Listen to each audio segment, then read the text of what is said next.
Renaud Le Maire est avec nous. Bonsoir Renaud. Salut tout le monde. Est-ce que tu vas bien? Ça va. Comme je te dis, j'ai fait un petit beach cet après-midi, donc c'est bien, c'était pas mal. Discute à la plage, tranquille. C'est ça. Avant le live. Au calme, c'est bien. Franchement, t'es bien. T'es à Montpellier, toi, c'est ça? C'est ça. Ouais, la meilleure ville de France. Écoute, je suis pas objectif. Voilà. Un max de bonsoir Renaud dans le chat, c'est cool. Salut à tous, salut le chat, salut tout le monde, salut les gars. Renaud Le Maire qui est tout simplement l'auteur de Dreamland chez Pika. Voilà, tout simplement le boss, hein, le roi de dire. C'est le Yunko avec Tony Valente, les deux Yunko. Donc Renaud ce soir pour l'artbook d'ailleurs. Ici, l'artbook, attendez, je vous le sors de mon petit sac. Sens de muscu en live. Oui. Et il pèse son poids les amis, le beau bébé. Je vous montre quand même la face avant plutôt, c'est mieux. On va parler de l'artbook Dreamland, on va parler de Dreamland en général, bien évidemment, de ton métier, de tout ça. Avant ça, on va faire l'annonce tout de suite, comme ça au moins c'est fait. Ouais, t'as raison. Alors, on va d'abord balancer plutôt le teaser vidéo avant de parler. On en parlera. J'allais dire, ok. Ouais, on va plutôt faire ça. Donc Muro, lâche la petite vidéo s'il te plaît. Merci beaucoup. C'est pas les motos à roues là, c'est le moment. C'est le moment hype. Hein.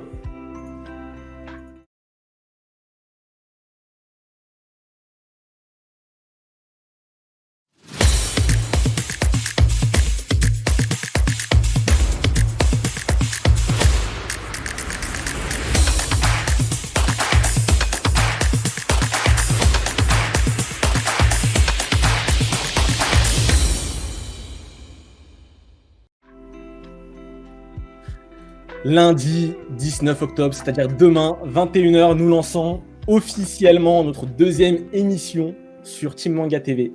Ça va s'appeler Team Mangaka et nous aurons, du coup ce sera mensuel, ce sera une fois par mois. Et déjà, j'ai l'honneur d'avoir Renaud Le Maire pour chaque émission qui sera chronique. Incroyable. Donc déjà, merci d'avoir accepté, c'est un truc de ouf. Ben, merci d'avoir proposé, l'idée venait de vous, de toi, donc... Ouais. Donc j'ai trouvé ça super intéressant. Avec le confinement, on a développé tous les trucs sur Twitch, tous ces réseaux un peu que moi j'avais pas forcément l'habitude, et je vois que c'est un truc super cool de s'adresser aux gens et tout. Donc quand t'as proposé, franchement, quelques heures par mois, alors, on peut trouver le temps. Ouais, vous l'avez vu dans le teaser, il y aura Renaud Le Maire, certes, mais ce n'est pas tout. Il y aura Jigito qui est dans le chat actuellement. Jigito qui est avec nous, qui sera là du coup demain dans l'émission. Il y a Jigito, il y a Géro. Il y a Johan bien sûr et il y a Ziad qui seront tous avec nous. C'est tous des mangaka qui sont édités en France ou pas d'ailleurs. Jigito, il est en auto-édition. Il y a Jiro qui est dans le chat aussi. Ils sont tous édités chez Renaud, il est chez Pika, il y en a chez Ankama.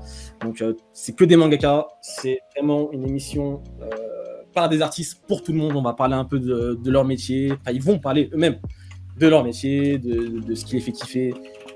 Donc ce sera une fois par mois. Normalement ce sera le lundi, le dernier lundi du mois ou l'avant-dernier lundi du mois. Mais ça, on vous annoncera ça tranquillement demain. Tranquillement. C'est à 21h. Il y a Géro dans le chat aussi, je le vois. Donc coucou Géro. Il y a Jiggy bien sûr. Coucou Jiggy. J'espère que ça vous fait kiffer dans le chat. Je vois que vous êtes plutôt hype, donc c'est trop cool. Il y aura rediffusion YouTube. Ouais, il y aura rediffusion YouTube pour Team Mangaka, comme Team Manga Show. Donc, très grosse émission. Je suis très très content qu'ils aient tous accepté. Renaud, bien sûr, mais toute l'équipe aussi. Bien sûr. On y travaille depuis quelques temps maintenant. Il y a Muro, bien sûr, qu'on ne s'entendait pas, qui est toujours derrière, soit pour Team Manga Show. Il sera aussi dessus derrière pour Team Manga K. Et c'est demain, 21h, les amis. Donc, on compte sur vous pour votre présence. Demain, 21h. On a charbonné, c'est clair. Ça fait des semaines et des semaines qu'on travaille dessus. Donc, c'est plutôt cool. Mais aujourd'hui, on n'est pas là pour parler que de ça. On est là pour parler de Renaud aujourd'hui. On est là pour parler de Dreamland. Alors, Dreamland, du coup, Renaud, pour les quelques-uns qui ne te connaissent pas forcément, est-ce que tu peux te présenter, rapidement? Ouais, rapide, c'est Dreamland, c'est une série, c'est un manga qui est sorti en 2006, ma première œuvre éditée, et puis donc chez Pika Édition, et j'en suis à 19 tomes. 19 tomes sont sortis depuis 2019, là je suis sur le tome 20 et la sortie d'un artbook, voilà quoi, c'est ce qui a lancé un peu, je fais partie de la première mouvance des auteurs français, des mangaka français, et donc Donc je suis encore là, c'est ça qui est cool, après quasiment 15 ans. Et voilà, après l'histoire, le pitch et tout, il y a un très bon Wikipédia, n'hésitez pas à y aller. J'arrive pas à parler. Je n'en attendais pas moins de ta part, Renaud. Donc voilà, Dreamland, c'est sorti en 2006. Tu es l'un des mangaka un des plus gros mangaka français, on va dire, en termes de vente, en termes de tout ça. Donc déjà, j'ai une première question qui me saute à l'esprit, c'est que depuis 2006, finalement, il y a eu beaucoup de mangas français entre-temps. Environ 200. 200, ouais, c'est énorme. C'est énorme. Ouais, c'est ouf. Comment toi tu vois ça, parce que toi tu étais un peu un des précurseurs, on va dire. Comment tu vois cette mouvance La question directe, allez bim, 4 heures de réponse. Lâche-toi. Comment je vois ça moi? Moi j'ai vu plusieurs. Le début, dont j'ai fait partie, a été maladroit, que ce soit les auteurs choisis, le taf des éditeurs, c'est comme tout, hein, quand tu démarres une sorte de pseudo nouveau format en France, il y a eu des trucs pas forcément super bien faits au début, donc ça a mis longtemps à s'instaurer. Donc je pense que la première partie de 2006 à 2009, le manga français est pas ressorti parce que je sais pas, les titres ou les éditeurs suivaient pas, ou le lectorat était pas prêt. On était vraiment décrié en mode c'est français, tu vois, en mode péjoratif. Alors qu'aujourd'hui, ça a un peu changé. T'as des gens qui disent cool que ce soit français. Donc moi j'ai vu cette petite phase. Après il y a eu un gros changement qui est arrivé avec Ankama. Ankama est un des éditeurs qui produisent le plus qui font de la créa.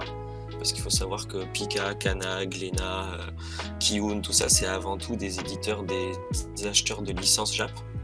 Ils font pas beaucoup de créa. Ils ont une ou deux séries de créa françaises parce que ça coûte très cher.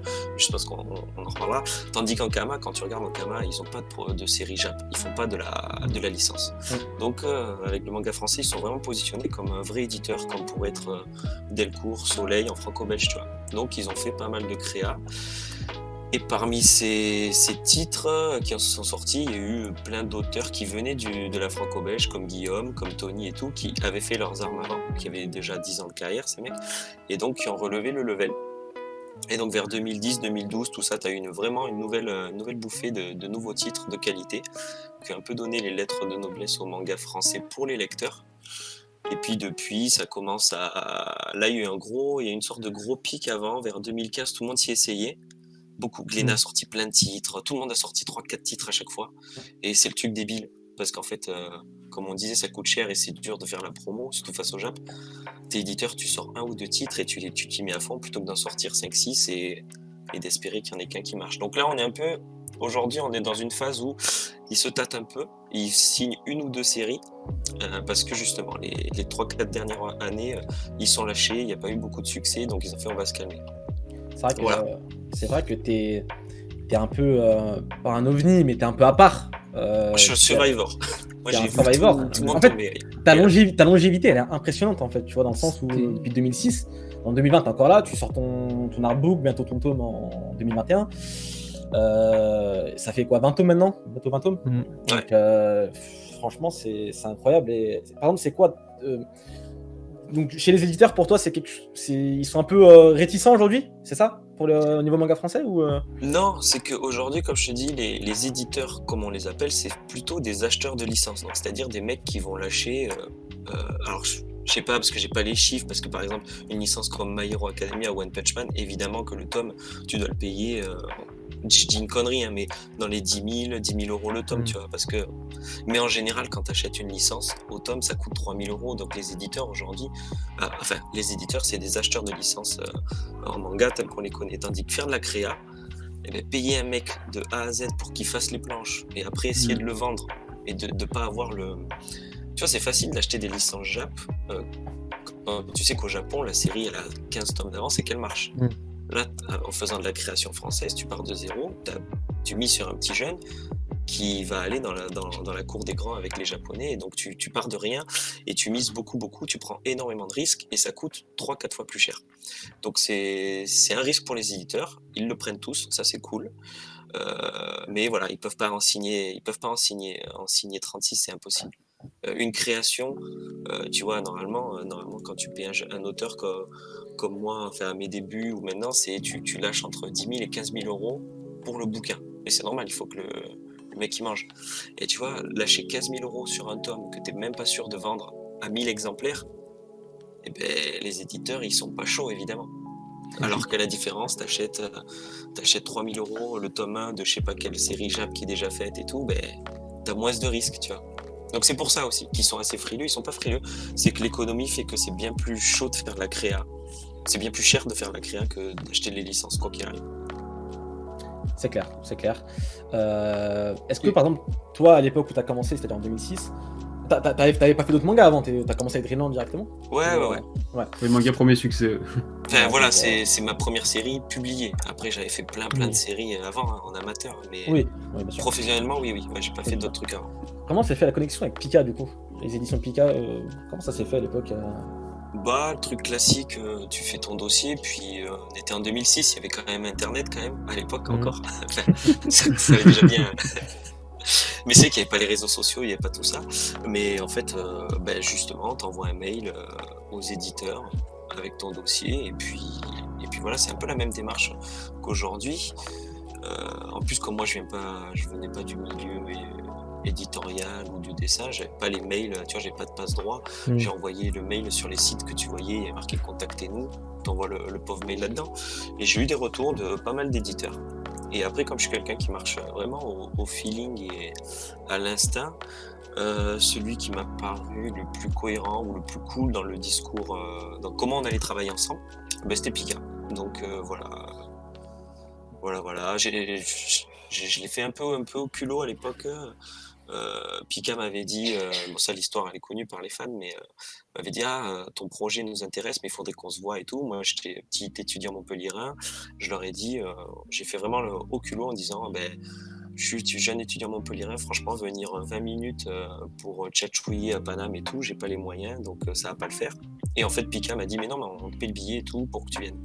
Donc j'ai vraiment mis une case +1 pour Pika en disant les gars, déjà c'est moi qui fais la démarche, ils veulent me voir pour en parler, mais ils vont me payer pour aller les voir. Donc tu vois déjà la démarche elle était sympa, donc voilà. Et d'ailleurs, Franchement il m'aurait dit paie ton billet, j'y serais allé, hein, mais tu l'attends, si ça passe, ça passe. Donc Dreamland, ça a commencé par un coup de crevardise. C'est ça. Sachez-le. Ça aurait pu s'arrêter parce que tu essaies de gratter 50 balles en fait. C'était pour voir comme je dis aux jeunes auteurs, c'est le rapport de force. Tu l'as évidemment l'éditeur. Si tu arrives et que tu veux être en mode je vais être édité, le mec il te dira ben non, tu changes ci, tu changes ça, et c'est ce que je dis, le contrat c'est pas le Graal. Moi j'y allais, mais si les mecs m'avaient fait changer des choses que j'avais pas envie, j'aurais pas signé, j'aurais pas signé Dreamland chez un éditeur, quoi. Et justement, j'avais une question par rapport à ça. Tu penses qu'aujourd'hui, c'est plus difficile de se lancer dans le manga, dans le manga français, alors que toi, justement, à l'époque, t'avais pas Internet, enfin si, t'avais Internet, mais t'avais pas les réseaux sociaux qui pouvaient t'épauler, c'était peut-être plus facile d'accès, de proposer ses candidatures. Et alors qu'aujourd'hui, il y a quand même plus de concurrence. Donc je sais pas en fait c'est quoi le plus dur entre la concurrence d'aujourd'hui, mais la facilité des réseaux sociaux, où toi à l'époque, t'avais pas vraiment de concurrence, et du coup, tu as pu te positionner, mais tu n'avais pas non plus la facilité que t'offrent les réseaux sociaux et la facilité d'accès en fait aujourd'hui, quoi. Donc pour revenir à ce que tu as dit au début, aujourd'hui, si c'était facile de se faire éditer, aujourd'hui c'est plus facile de se faire éditer. Ouais. Parce qu'en fait, tu vois, comme on disait, moi à l'époque, personne le faisait. Ceux qui l'ont fait comme Pika, les autres éditeurs, Kana, machin, ont bien regardé de loin pour voir si ça marchait. Donc tout le monde était frileux. Aujourd'hui, comme on l'a dit, tous les éditeurs manga, ils font de la créa. Kiun, Glénat, Ankama, tu vois, je peux te citer 5-6 auteurs, 5 éditeurs. Donc c'est plus facile de signer. Maintenant, c'est comme tu dis, c'est plus dur de perdurer. Tu vois, parce qu'avoir un contrat et faire son tome 1, on l'a vu, puisque tout à l'heure j'ai dit qu'il y avait eu plus de 200 titres en 15 ans, tu pourrais même pas m'en citer 15 en fait, dans les 200. Tu vois ce que je veux dire? Ils ont tous signé, fait 1 tome, 2 tomes, 3 tomes, merci, au revoir. Donc en fait, arriver à avoir son tome 1 et être édité par un éditeur, c'est pas dur. le plus dur, et je pense que c'est le but de tout le monde, d'arriver à vivre le plus longtemps de sa passion, quoi. Donc le but, c'est de perdurer, c'est de faire du tome 1, du tome 2, du tome 3, du tome 4, etc. Et c'est ça aujourd'hui. Est-ce que c'est parce qu'il y a la concurrence? Je sais pas, parce que même si moi, il y avait... disons que moi j'avais la concurrence Jap. En fait, on a Ouais. tout le temps la concurrence. Tu vois. Les auteurs français, on se fait pas concurrence. C'est pas parce que tu vois, tu vas pas choisir, tu vas pas te dire tiens, j'achète qu'un manga français dans le mois. C'est si tu as deux mangas français qui défoncent, tu achèteras les deux. Surtout un manga.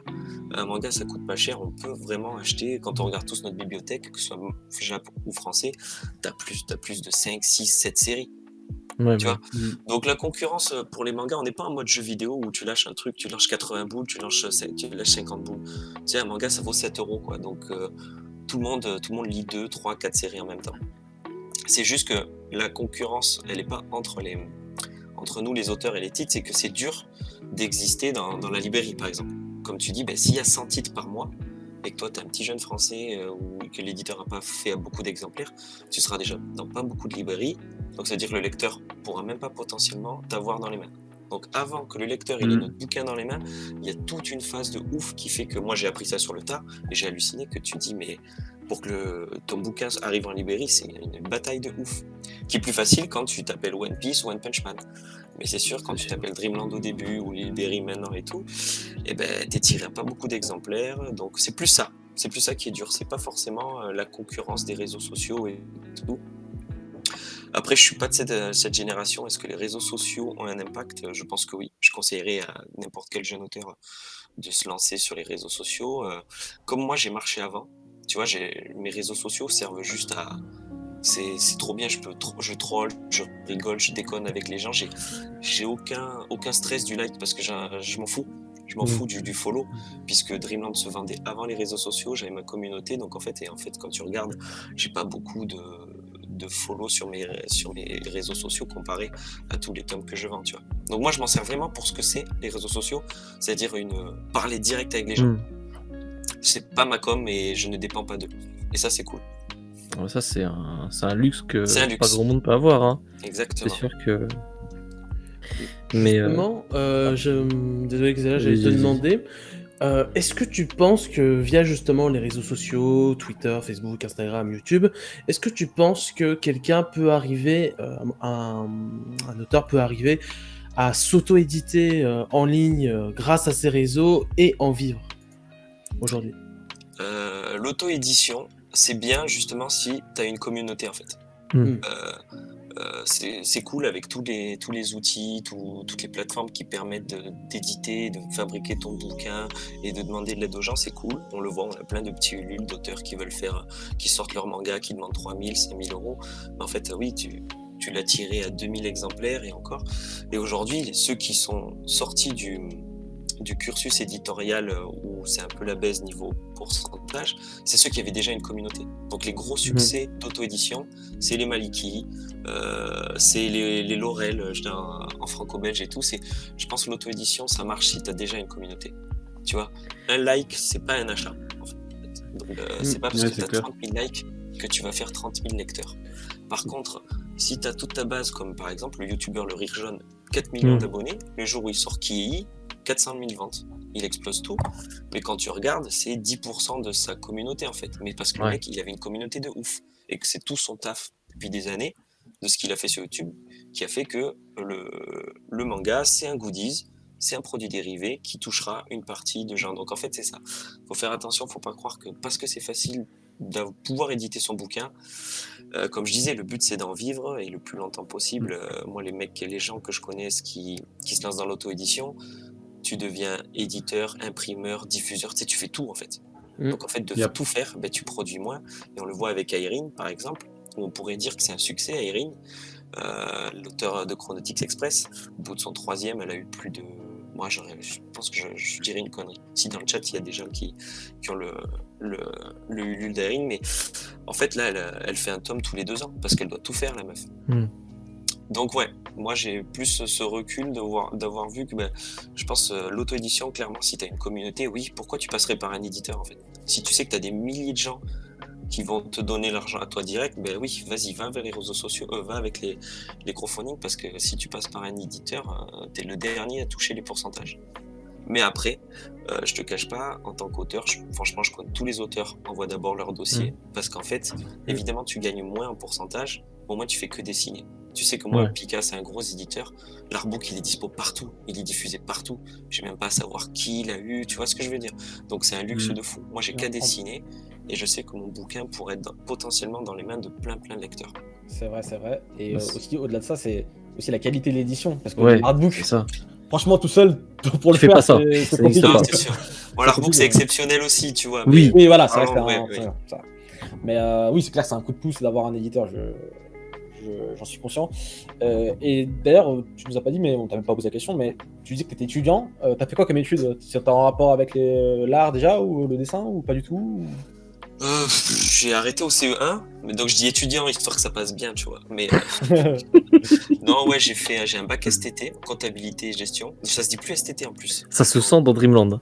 Ah Ouais, oui, c'est c'est ce que pas j'allais grave. dire. C'est moi j'aurais pu dire que Terence il était en S ou S parce que j'avais des potes, des copines qui étaient dans ces filières, donc j'aurais pu extrapoler, mais quitte à mettre vraiment, tu vois, le stress du bac et tout, autant mettre le bac que j'ai vécu avec les matières que j'ai vécues. Donc c'est même pas pour dire pour mettre en avant ma vie ou Oh, quoi, c'est juste tu dis Muro qui t'affiche. Oh là là, t'es un gamin. T'es un gars. Il a mis tout. Oh, le live. Je crois qu'elle est dans le tome 1 ou 2, je sais plus exactement où. Genre, parce que ça, c'est moi, j'ai trouvé tout à l'heure. J'allais taper Renaud Le Maire jeune sur Google. J'ai retrouvé la photo, je l'ai mise direct. ah ok. Mais Et du coup, ouais, à mais du l'époque, coup, je sais plus ce que je disais. Merde. Ouais, le bac STT. STG. Ouais, mais pourquoi on parlait de ça? Ah oui, Ouais, mais ton parcours. mon parcours. Ben après un bac STT, j'ai voulu faire des écoles de dessin quand même. Ouais. Et j'ai été refoulé de partout, puisqu'évidemment, j'avais aucune connaissance dans tout ce qui était art ou quoi. Moi, je faisais que dessiner mes petites BD. Et donc, comme tu as plusieurs choix après le bac, le dernier choix que j'avais mis, c'était la fac art plastique, puisqu'à la fac, ils prennent tout le monde. Et j'ai chauffé les bancs 2 ans, j'ai rencontré plein de potos, j'ai rencontré plein de contacts. Ça m'a permis de me situer en tant que dessineux, parce que toutes mes années jusqu'au lycée, j'étais le mec qui dessinait bien dans la classe, mais tu sais, il y en a toujours un. Oui. C'est pas dire que t'es un tueur, c'est juste t'en as toujours un qui dessine un peu bien. En fac art plastique, j'étais avec tous les gars qui dessinaient bien de leur classe. Et donc au moins t'arrives à te dire, ah oui, non, tiens, t'es plus rapide, ou machin. Donc ça m'a permis juste de faire des contacts, des potos qui vivaient la même passion. Mais sinon, je suis même pas allé au bout de mes études. Je te dis, j'ai arrêté au bout de 2 ans, et puis je me suis lancé dans les dossiers, quoi. Parce que ce qui est bien, l'éditeur te demandera jamais ton CV. Il attend juste le dossier, le projet en fait. Il va pas te dire d'où tu viens, quel bac t'as eu et tout. Il attend, il te juge par le dossier éditorial. Pour rebondir avec justement ça, je crois que c'était avec Christophe Cointeau qui nous avait expliqué qu'il y avait une sorte de, comment dire, pas d'élitisme, le mot est un peu fort, mais le manga n'était pas vu à sa juste valeur, c'était limite quelque chose pas vu comme de l'art. Est-ce que toi tu as ressenti ça à ton époque? Alors, en études. C'est ça que tu veux dire, c'est pas. Oui, en études ou même d'un peu plus large, mais ouais, un peu en études, j'ai envie de dire. Bah, je sais, tu sais, Pas moi, snobé, j'ai envie de dire. l'art, je sais même pas ce que c'est, je m'en fous un peu. Pas vraiment dans Ouais, une non, mais tu vois ce question que je veux dire, philosophique, oui. les gens qui essaient de mettre des trucs, le 9e art, parce qu'on dit souvent que la BD est 9e art et tout, c'est. J'ai pas ce truc à dire si ce qu'on fait c'est de l'art ou quoi. On s'éclate. Alors après que la BD soit pas mise en avant, comparée à d'autres médias, d'autres trucs artistiques peut-être, et encore, hein, je trouve pas, parce que l'économie de la BD ça marche bien. On n'appelle pas pour rien la BD le 9e art, donc voilà. Après que oui, que tu arrives dans des filières comme la fac art plastique, et moi clairement j'avais que 2 heures d'options BD à la fac art plastique où c'était que du théorique, tu vois. Donc oui, ça c'est vrai que la BD dans ce genre de fac, c'est pas considéré tout court, mais pas pour de l'art, c'est juste Oui. les gens s'en battent les couilles et voilà, enfin, les profs s'en battent les couilles et voilà. Ouais, c'est clair. Xena, t'avais quelque chose à dire? Pour rebondir un peu sur l'histoire du bac, du coup, dans Dreamland, tu mets énormément de ta personne, je trouve, dans l'œuvre. Genre, on sent que ça aurait pas pu être écrit par quelqu'un d'autre, tu vois. Genre et moi il y a un truc qui m'a vraiment marqué, c'est que on sent que c'est un manga français, tu vois. Genre, Ah, ben, ça se passe à tu Montpellier. te balades dehors, C'est ça se passe à Montpellier en fait. Et ça, genre, on sent que t'as une attache de fou à ta ville. Tu vois, genre, tu t'en parles tout le temps en fait. À tous les 10 pages, genre, ça parle de Montpellier d'une manière ou d'une autre, dans les expressions, dans les trucs. Du coup, est-ce que t'as fait ça un peu consciemment ou est-ce que c'est. Enfin, tu vois ce que je veux dire? Parce que c'était une Ouais, ouais, évidence ouais, pour ça- toi Après, ben, même pas, hein, j'ai pas une attache à ma ville en fait. Ah ouais? C'est juste que je serais lyonnais, ça serait pareil. Tu vois ce que c'est? En fait, c'est comme je disais tout à l'heure, c'est comme dans Dreamland, le scénario veut qu'il y ait un côté très réaliste Mhm. avec la réalité. Ben, pourquoi les mettre à Paris alors que moi j'habite à Montpellier et quand je vais devoir prendre des photos des lieux où mes persos, si je les avais fait à Paris, j'aurais dû chercher des photos, autant prendre les décors que j'ai sous les yeux. C'est aussi simple que ça. J'aurais été à Toulouse, ça serait passé à Toulouse. Donc il n'y a pas cette envie de mettre ma ville en avant, il y a juste cette envie de... Ça se passe dans la réalité. Donc déjà, je vais raconter le quotidien que je connais. Donc du coup, ce côté français. Mais c'était même pas pour mettre en avant le côté français, c'est juste le scénario de Dreamland, tu vois, qui fait que c'est la force du scénario, la dualité, réveil et réalité. Donc c'est juste, je vais pas raconter la vie des lycéens américains parce que je connais que ce que je vais voir par rapport aux séries. Pareil pour le Japon, je connaîtrai que ce que j'aurais vu par les mangas avec les uniformes et tout, mais en fait, justement, non, je vais raconter ce que moi je connais et pas ce que je suis ou ce que je veux mettre en avant. C'est vrai qu'on a souvent dit, en plus c'est un des premiers mangas, donc du coup, le côté français et tout, mais tu dis non, c'est mon scénario. Après que l'œuvre respire ma personnalité, ma façon de parler, mon style et tout, c'est propre à tout le monde en fait. Oui. C'est ce que je dis, c'est que du moment qu'on prend le stylo, toi, on va tous faire le même dessin, on va tous faire Sangoku, mais le dessiner différemment, avec le modèle en face. Parce que tu vas tenir le stylo d'une façon différente, et puis on a tous une sensibilité.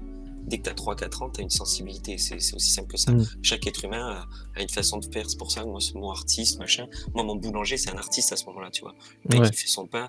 Donc en fait, Dreamland me ressemble, c'est normal, c'est moi qui Oui, tiens le stylo, oui. C'est vrai, c'est vrai. Mais tu dirais pareil de toutes les autres œuvres de tous les auteurs, en fait.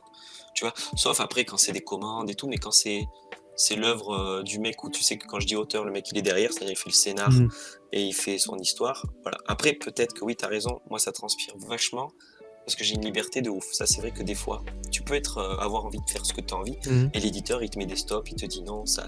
Et des fois, il y a un peu la touche éditeur. C'est vrai que moi, avec Dreamland, comme il n'y a aucune limite, c'est du 100% moi. Ça, c'est vrai. Alors, ce que tu dis, c'est que vraiment, t'as une liberté vis-à-à-vis de Pika totale. C'est-à-dire que tu fais ce que tu veux, personne ne te dira aujourd'hui. Est-ce que c'était le cas dès le début ou c'est le cas. Parce que maintenant, t'es à l'aise, enfin, t'es en place, mais est-ce que c'était le cas dès le début? Mais moi, mon éditeur, il découvre le tome à l'impression quand il sort en fait. Il sait pas ce Ah qu'il y a ouais. dedans. Ah ok, c'est cool ça. Incroyable. T'as même pas du tout le côté un peu. Il n'y a pas de supervision de. C'est le tease, c'est pour simplifier. Si j'ai quelqu'un, j'ai la personne qui me suit, Mathieu, qui corrige mes fautes, qui relit les textes pour voir en fait, il met les textes dans les bulles. Tu vois, parce que ça prendrait du temps si en plus tu fais 200 pages, si en plus tu dois mettre le texte dans les bulles. Donc moi j'envoie un fichier Word avec mon texte et mes pages HD et mes pages base def avec A, B dans les bulles et lui il met, en fait c'est la maquette et donc il y a une relecture, il connaît Dreamland par cœur, donc évidemment, mais il n'y a jamais de discussion sur l'histoire ou le storyboard. C'est ça que je veux dire, c'est que tu vois, j'envoie pas mon storyboard, j'attends pas de validation, c'est en fait il reçoit quand tout le tome est fini, il reçoit le package, il préfère, comme ça il est immergé. Donc il y a que lui, tu vois, déjà de chez Pika, il y a que lui. Donc il reçoit tout à la fin, il pose le texte, des fois il me dit et des fois il corrige mes petites fautes de syntaxe, tu vois, c'est des trucs, voilà. Et encore, il n'y a pas trop de correction parce que on est en train de, tu vois, une BD, un manga, c'est des dialogues. Il faut pas que ce soit du beau français. Tu vois, ou alors il faut que le perso ça soit un style, tu vois, mais donc même s'il y a des petites fautes de syntaxe, c'est limite propre au personnage et tant mieux, tu vois. Moi c'est ce que je kifferais et j'ai envie de faire, d'ailleurs je crois que peut-être pas de suite, mais je vais faire un perso qui vient de la télé-réalité, qui parle comme les gens de la télé-réalité, c'est avec leur truc au jour d'aujourd'hui et tout, mais rien que ça c'est trop rigolo, donc il sera plein de fautes.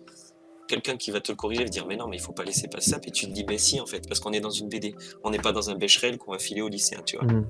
C'est clair. Donc du coup j'ai une totale liberté et je l'ai gagné dès le tome 1.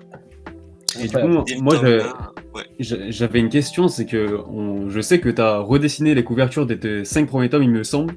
Et cette initiative, elle est venue de toi-même ou c'est plutôt Pika qui t'a poussé à revoir les couvertures et Tout vient retravailler? toujours de moi. Ok. Personne me poussera à faire quoi que ce soit. Donc c'est toujours ma volonté. Et au contraire, l'éditeur derrière, Pika assure, ils me suivent. Tu vois, quand tu as un artbook de 400 pages couleur, que tu le veux à moins de 35 €, c'est ma volonté. C'est même moi qui fixe les prix en fait.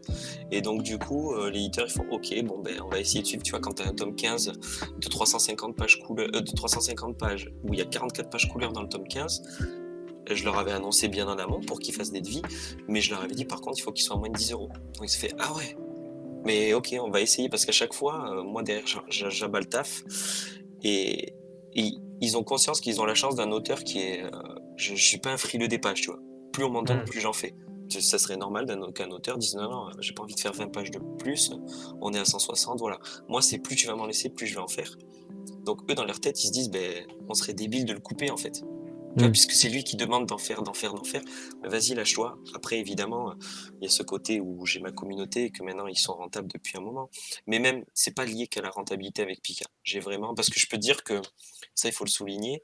Bon, les gens ne sont pas dans l'édition et tout, mais au moins ça sera dit. Leur book, il y a personne qui pourrait sortir un bouquin aussi gros de cette qualité d'impression avec autant de pages à 35 €. Il y a aucun éditeur qui a osé et qui osera. C'est avec tout ce que j'ai mis dedans, tu vois, jaquette réversible, page collée, machin. C'est Pika, ils ont sorti leur balls et ils ont dit ok, on va dire oui à tout, mais parce que derrière il y a l'auteur qui a dit je veux ça. Ok, c'est un truc monstrueux, ben on va te suivre. Mais éditorialement, il y a personne qui sort ça. J'en ai parlé avec un éditeur au Japon qui l'a reçu, à qui je l'ai envoyé. Il m'a dit Renaud, tu sais que si ça peut pas sortir Pika, je sais pas comment ils ont fait parce qu'au Japon, le bouquin il sera à 80 €. Ouais. Et il ne serait pas aussi gros. C'est juste voilà, en termes de coût et tout, de revient, voilà, de toute façon tu le vois, il est sorti. C'est même pas pour dire qu'il est mieux que les autres, c'est que derrière, tu vois, comme je te dis, il y a une volonté d'auteur et un éditeur qui va dire oui, même s'il n'est pas dans une démarche de gagner de l'argent. Il en gagnera sur le long terme. Il le sait qu'il va les vendre. Mais sur le coup, ils sont pas du tout rentables à 35 € et 400 pages couleur de ce format-là. Tu n'as pas beaucoup de marge. Du coup, tu as commencé à enrayer sur l'artbook. Tant mieux, j'ai envie de te dire. C'est que j'allais te poser la question, c'est pourquoi un artbook maintenant? Pourquoi un artbook maintenant dans ta carrière, on va dire, dans l'œuvre Dreamland, au lieu de... Parce que du coup, tu n'as pas sacrifié, tu as repoussé plutôt un tome pour sortir l'artbook, qui est un artbook de qualité. Pourquoi à ce stade de l'œuvre? Même si je pense savoir, mais... c'est question de timing. J'ai en tête l'artbook avant même Dreamland. J'aime les artbooks. C'est vraiment un truc... j'en ai plein à la maison. Donc je m'étais dit un jour, quand je ferai ma série ou quoi, ou quand je serai édité, j'aurai mon artbook. Donc tu vois, déjà, l'envie, elle est là depuis longtemps, d'avoir un beau bouquin, de le faire. Un objectif, ouais. C'était juste se dire, l'objectif, c'est d'aller au bout de ma série, mais disons que c'est la petite cerise sur le gâteau, parce que l'artbook, ça raconte rien. C'est plus un petit kiff perso, voilà, plutôt qu'un objectif. Je m'étais dit, un jour, kiff perso, un jour, tu te feras l'artbook de la série sur lequel t'es. Et après, quand tu as cette idée en tête, il faut trouver le bon timing. Et comme on disait tout à l'heure, tout se regroupe. Tu vois, gérer une carrière, surtout en manga français, surtout quand ça marche, quand c'est chaud. Parce que moi, j'ai pas eu le succès de suite, tu vois. Donc, il y a aussi savoir quand tu vas faire une pause, quand tu vas dire au lecteur que ah ben non, vous n'allez pas avoir la suite du tome. Je vais faire mon artbook, que tout le monde s'en bat les couilles, puis c'est que pour ma gueule. Et en fait, donc il fallait trouver le bon timing. Tu vois, je pouvais pas le faire au 16, au 17, au 18, parce qu'à chaque fois, il y avait des cliffhangers. T'étais en plein arc, et je suis arrivé au 19 où justement on est à la fin d'une première partie. Évidemment le lecteur il kifferait avoir le tome 20 demain, mais disons il y a une vraie fin sur le 19, tu vois, tu finis pas en mode il a mis une patate au Golgoth, qu'est-ce qui se passe dans le prochain? Non, là le 19 il clôture un arc, donc tu peux respirer, et là tu peux dire tant que j'écrive le 20 et la seconde partie, je vais vous faire un petit artbook. Donc voilà, c'est niveau timing, c'est si je le faisais pas maintenant, ça va repousser à la prochaine fin du prochain arc. Ok. Tu vois. Ok, donc Voilà. c'est vraiment pour marquer la séparation, on va dire, entre les deux grosses parties de Dreamland. C'est vrai que c'est clairement le meilleur moment pour... C'est parce que c'était le seul temps possible. Le meilleur timing. Sinon, après, voilà, meilleur timing, c'est ça. C'est clair. Alors, du coup, tu as commencé un petit peu à parler du bouquin en soi. Couverture réversible déjà. Tu t'es gavé. Tu t'es totalement gavé. Merci. Donc, Les deux explique-nous- couvertures, c'est ex- trop cool. explique-nous pourquoi déjà, pourquoi cette couverture réversible, pourquoi celle-là à droite, celle-là devant, celle-là derrière. C'était quoi ta volonté sur ça Alors, concrètement?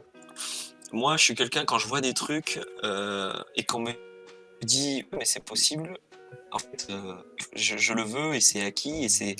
En fait, j'avais vu une BD indé qui était un manga indépendant qui avait fait une jaquette réversible. Et je trouvais l'idée trop ouf, tu vois. On peut imprimer à l'intérieur des jaquettes, en fait. Et puis, Cam me dit, mais bien sûr. Tiens, ben bon, on va le faire alors.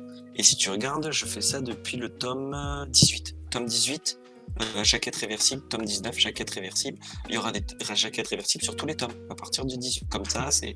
on m'a dit oui, on m'a dit que c'est possible. Et voilà. Et donc, forcément, l'artbook, comme il est après le 19, tu dis, ben déjà, il y a jaquette réversible, les gars, c'est comme ça. Donc moi, c'est comme ça. C'est vraiment à chaque fois, on me dit que c'est possible de faire ça éditorialement, ben, c'est un acquis et ça devient une norme, en fait. Donc tu vois, moi, les jaquettes réversibles, c'est juste normal. Les lecteurs de Dreamland, ils connaissent. Depuis 3 tomes, il n'y a que ça. Mm. Donc c'était par exemple la petite anecdote, j'avais fait le tome 10, tu vois, pour célébrer le tome 10, il y a un collector. Tu vois, il y a eu le tome normal et un tome collector, avec des petites surprises et tout. Sauf que quand j'ai ouvert un tome 10 collector, il était imprimé, mais de ouf. Les trames, elles ressortaient de ouf. Et j'ai fait un piquage, je fais, bon, ok, dans le collector, j'ai mis 20 pages en petit, mais là, les pages qu'il y a dans le même que le normal, le rendu pas pareil. Ils m'ont dit, ouais, on a utilisé un papier de qualité, parce que voilà, comme il était tiré pas beaucoup et tout. J'ai dit, non, mais attendez, ça défonce. Le noir, il ressort bien, les trames, ils ressortent bien. J'ai fait, en fait, il faudrait ce papier pour le tome normal. Et puis en fait, je me dis, bon, ben ok. Donc en fait, depuis le t'as Tom un papier de qualité collector, un papier que les grosses séries, les éditeurs qui font de l'indé, ils l'utilisent. C'est pas le papier de Fairy Tail, c'est pas le papier de One Man, c'est du détail, puisque moi je suis dans la technique, mais rien que le papier de Dreamland, c'est un papier de ouf. Donc tu vois, c'est à chaque fois ça, c'est possible ça. Eh bien allez, on le fait pour le prochain en mode normal. Et c'est pour ça que vraiment, j'hésite pas à mettre Pika en avant, parce que tu vois, ils disent oui. Donc t'es vraiment soutenu derrière sur ta démarche, on pourrait dire un peu capricieuse, tu vois. À 100%. Ouais, mais c'est ça. En fait, c'est pas pour ma gueule. Tu vois, moi je m'en fous. Je lis pas BD, j'ai rien à foutre que mon tome il soit bien. Je le lis pas. C'est que c'est cool. Oui, j'ai pas besoin de lire nos séries, on les a dans la tête, tu vois. Donc moi, c'est juste pour le lecteur. Tu vois, je m'en fous d'avoir 2 dessins d'une jaquetterie, je regarde pas mes dessins chez moi. C'est juste, je te dis, ben, tu sais quoi, ils vont acheter un petit tome d'un manga, et ben ils vont avoir un papier de qualité de ouf. Ils en ont pas conscience, et c'est normal. Mais ils savent pas pourquoi, mais c'est bien. Et puis même, pareil, une jaquette réversible, et voilà, c'est cadeau. Donc c'est pas c'est un caprice pour le lecteur. Donc, en tout cas, un grand big up à Pika Edition qui font un taf monstrueux pour toi derrière quand même. Derrière toi. Donc du coup, la couverture, la noire, c'était celle que tu voulais à la base, hein, il me semble, c'est ça? Il y avait un truc comme ça, je crois. Voilà. Alors du coup, quand ils m'ont dit qu'on pouvait aussi faire du mat et du brillant sur les deux côtés, parce que moi je croyais, j'ai fait mais c'est trop bien. Mais alors, attendez les gars, on va faire une couve mat, la blanche, et une brillante, la noire. Donc, en fait, ils devraient rien me dire, les mecs. Alors, c'est vrai que moi, la couve noire, là, la brillante, c'était celle que je voulais en librairie, avec le gros l'artbook en bas, tu vois, le gros, qu'on voit que la police en avant. Et après, ça, c'est des discussions entre éditeurs où tu dis, ben, eux, ils étaient pas chauds. Ils disaient, ben, ça parle pas, ils étaient pas chauds pour la mettre en librairie. Et comme du coup avec le Covid, tu vois, il y a eu un report, ça a été reporté, il devait sortir en juin, et il est sorti en octobre. Donc j'ai eu un peu plus de temps et j'ai eu la motive de faire une belle couverture, celle de la blanche. Tu vois, il serait sorti en juin, j'aurais imposé la noire et basta. Comme là j'avais un peu plus de temps et que l'artbook était quasi fini, j'ai pris mes crayons, j'ai fait ah tiens, celle-là elle pète. Et puis c'est vrai qu'elle était belle, et Pika fait franchement elle défonce. La blanche, elle est nickel et tout. Est-ce que ça, voilà, on va mettre celle-là, et comme ça, celle que tu voulais, on peut la mettre ronde, comme ça tout le monde est content. J'ai dit ok. Tout simplement. C'est le luxe. La régalade. C'est un truc de ouf. En vrai, genre même les gros auteurs japonais et tout, ils ont pas ça, quoi. C'est Autant de liberté, ouais. ça me scotche. trop cool. Ouais, mais en fait, il faut pas que tu compares les Japonais avec nous, parce que un auteur japonais, le gros, il aurait la liberté, le poids de dire ce qu'il veut. Un Oda, il dit je veux que mes bouquins soient imprimés sur du papier doré. Il le ferait. Mais c'est qu'en fait, il faut prendre conscience que les Japonais, même si c'est une grosse star, ils n'ont pas cette pensée de la liberté. Eux, leur taf, c'est dessiner. Ils pensent pas au bouquin. Ils pensent pas à pression. Ils pensent pas, tu vois. Moi, j'ai ce côté un peu, j'aime les beaux objets, ou c'est peut-être le côté français ou quoi, ou peut-être parce que on m'a dit oui à tout et du coup je pense au bouquin. Mais c'est au-delà d'avoir un nom qui pèse. C'est dans la démarche, parce que peut-être que notre poteau français aurait envie. Pourrait son éditeur lui dire oui, mais en fait il n'a pas envie. Il n'a pas envie de faire 2 couves, il n'a pas envie de faire 45 pages. Ouais. Tu vois, c'est pas je pèse, comme je te dis, c'est parce qu'en fait ils ont un autre face qui donne beaucoup sans rien demander en plus, et donc ils se disent quoi, on va lui dire non, en fait les pages elles sont là, elles sont faites, on va le suivre en fait. Ok. On parlait de couverture, j'aimerais en parler d'une autre qui est directement incrustée qui est directement sur le chien. Moi je sais ce que c'est, mais je te laisse m'expliquer. Ouais. Tu l'as, je sais que tu l'as toujours ça, c'est... près de toi. Voilà. Ça c'est mon tome 1, donc c'est pas l'artbook que je montre, ça c'est la taille d'un manga. Compare les mains. Je vous le montre. Donc en fait, ça c'est mon tome 1. Je sais qu'il y a ma sœur qui écoute en plus le live. Tu sais, c'est, comme on disait, c'est ton rêve de gosse de faire de la BD. Et donc le jour où j'ai reçu mon tome 1 à moi en 2006, genre 2-3 semaines avant qu'il sorte en librairie, tu le reçois chez toi, t'es dans ton petit appart étudiant, tu le renifles et tout, tu étais là, tu fais c'est mon rêve. Tu vois, c'est le Graal. Et tu dis, il va finir en vitrine, il fera pas bouger, machin. Et donc forcément, le soir, on va fêter ça avec les potos et la famille, et je l'embarque pour le montrer. Et ma sœur renverse de la bière direct dessus, mais genre le demi, la pinte, le truc il est rincé. C'est pour ça qu'il est gondolé de ouf et tout. Et en fait, comme je suis du genre rien n'est grave dans la vie.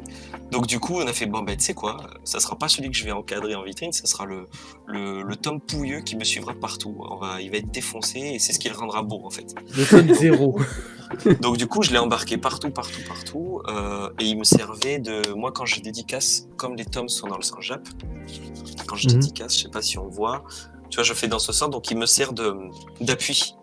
Et donc en fait, il me sert d'appui quand je dédicace les tomes de tous les lecteurs qui viennent. Et en fait, c'est pour ça qu'il y a des coups de pinceau, il y a tout. Donc depuis 15 ans, il a vu toutes les dédicaces, mais toutes, je ne l'ai jamais oublié à aucun festoche.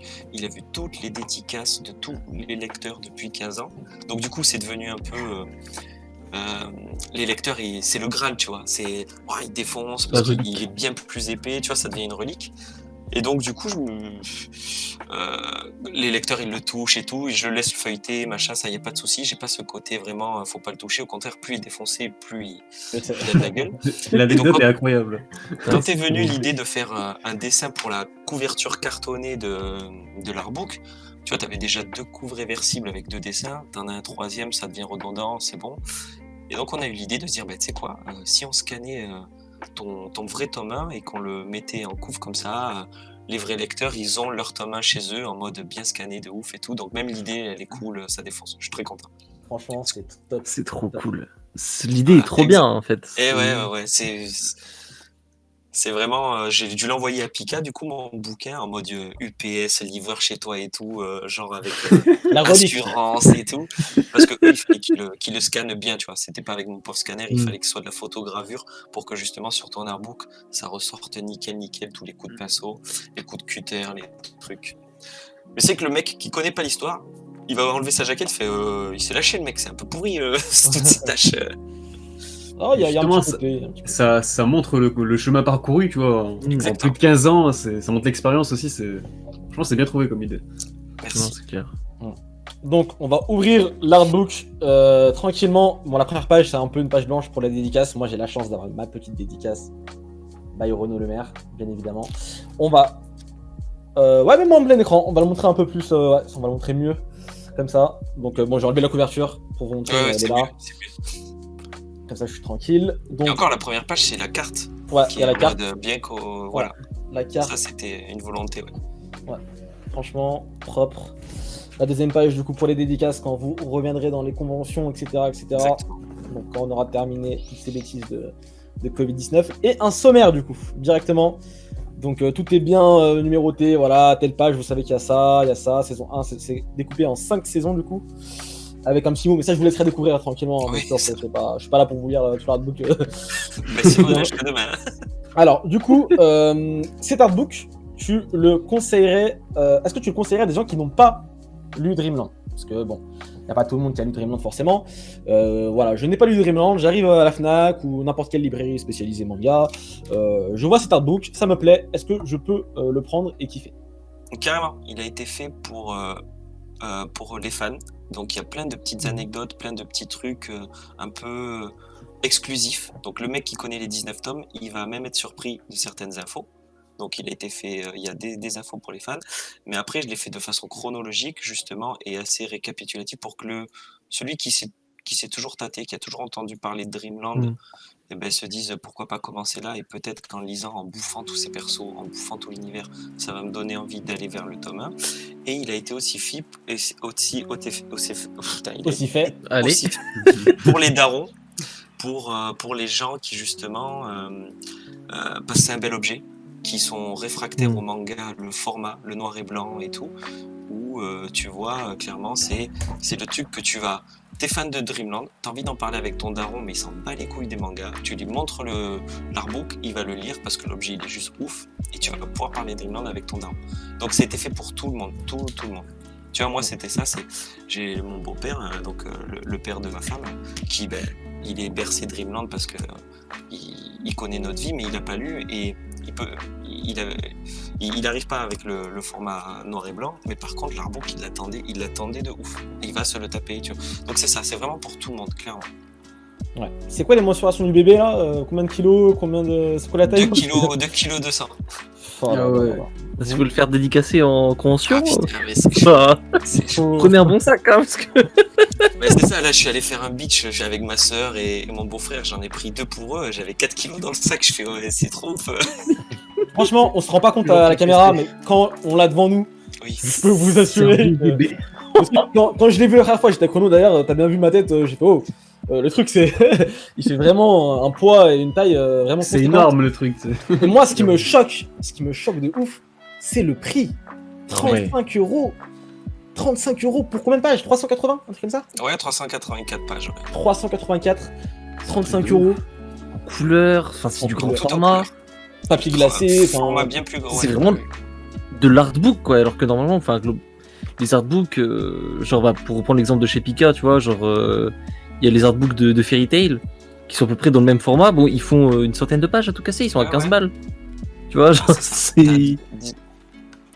Je comprends pas comment c'est possible. Comme je te dis, c'était ma volonté pour qu'il soit accessible et Pika a suivi. De toute façon, ils me suivent tout le temps sur le tarot en fait, parce que c'est ce que je dégage. Mes lecteurs, ils le savent, que justement, tu vois, jamais tu m'entendras, je crois, en aucune interview en 15 ans, j'ai dit tellement de conneries, je me suis contredit tout le temps, mais je peux être sûr que tu m'as jamais entendu dire acheter Dreamland. Quand on vient et qu'on me dit est-ce que je vais l'acheter pour un petit de 9 ans, je vois les parents, je fais non, mais l'achetez pas celui-là.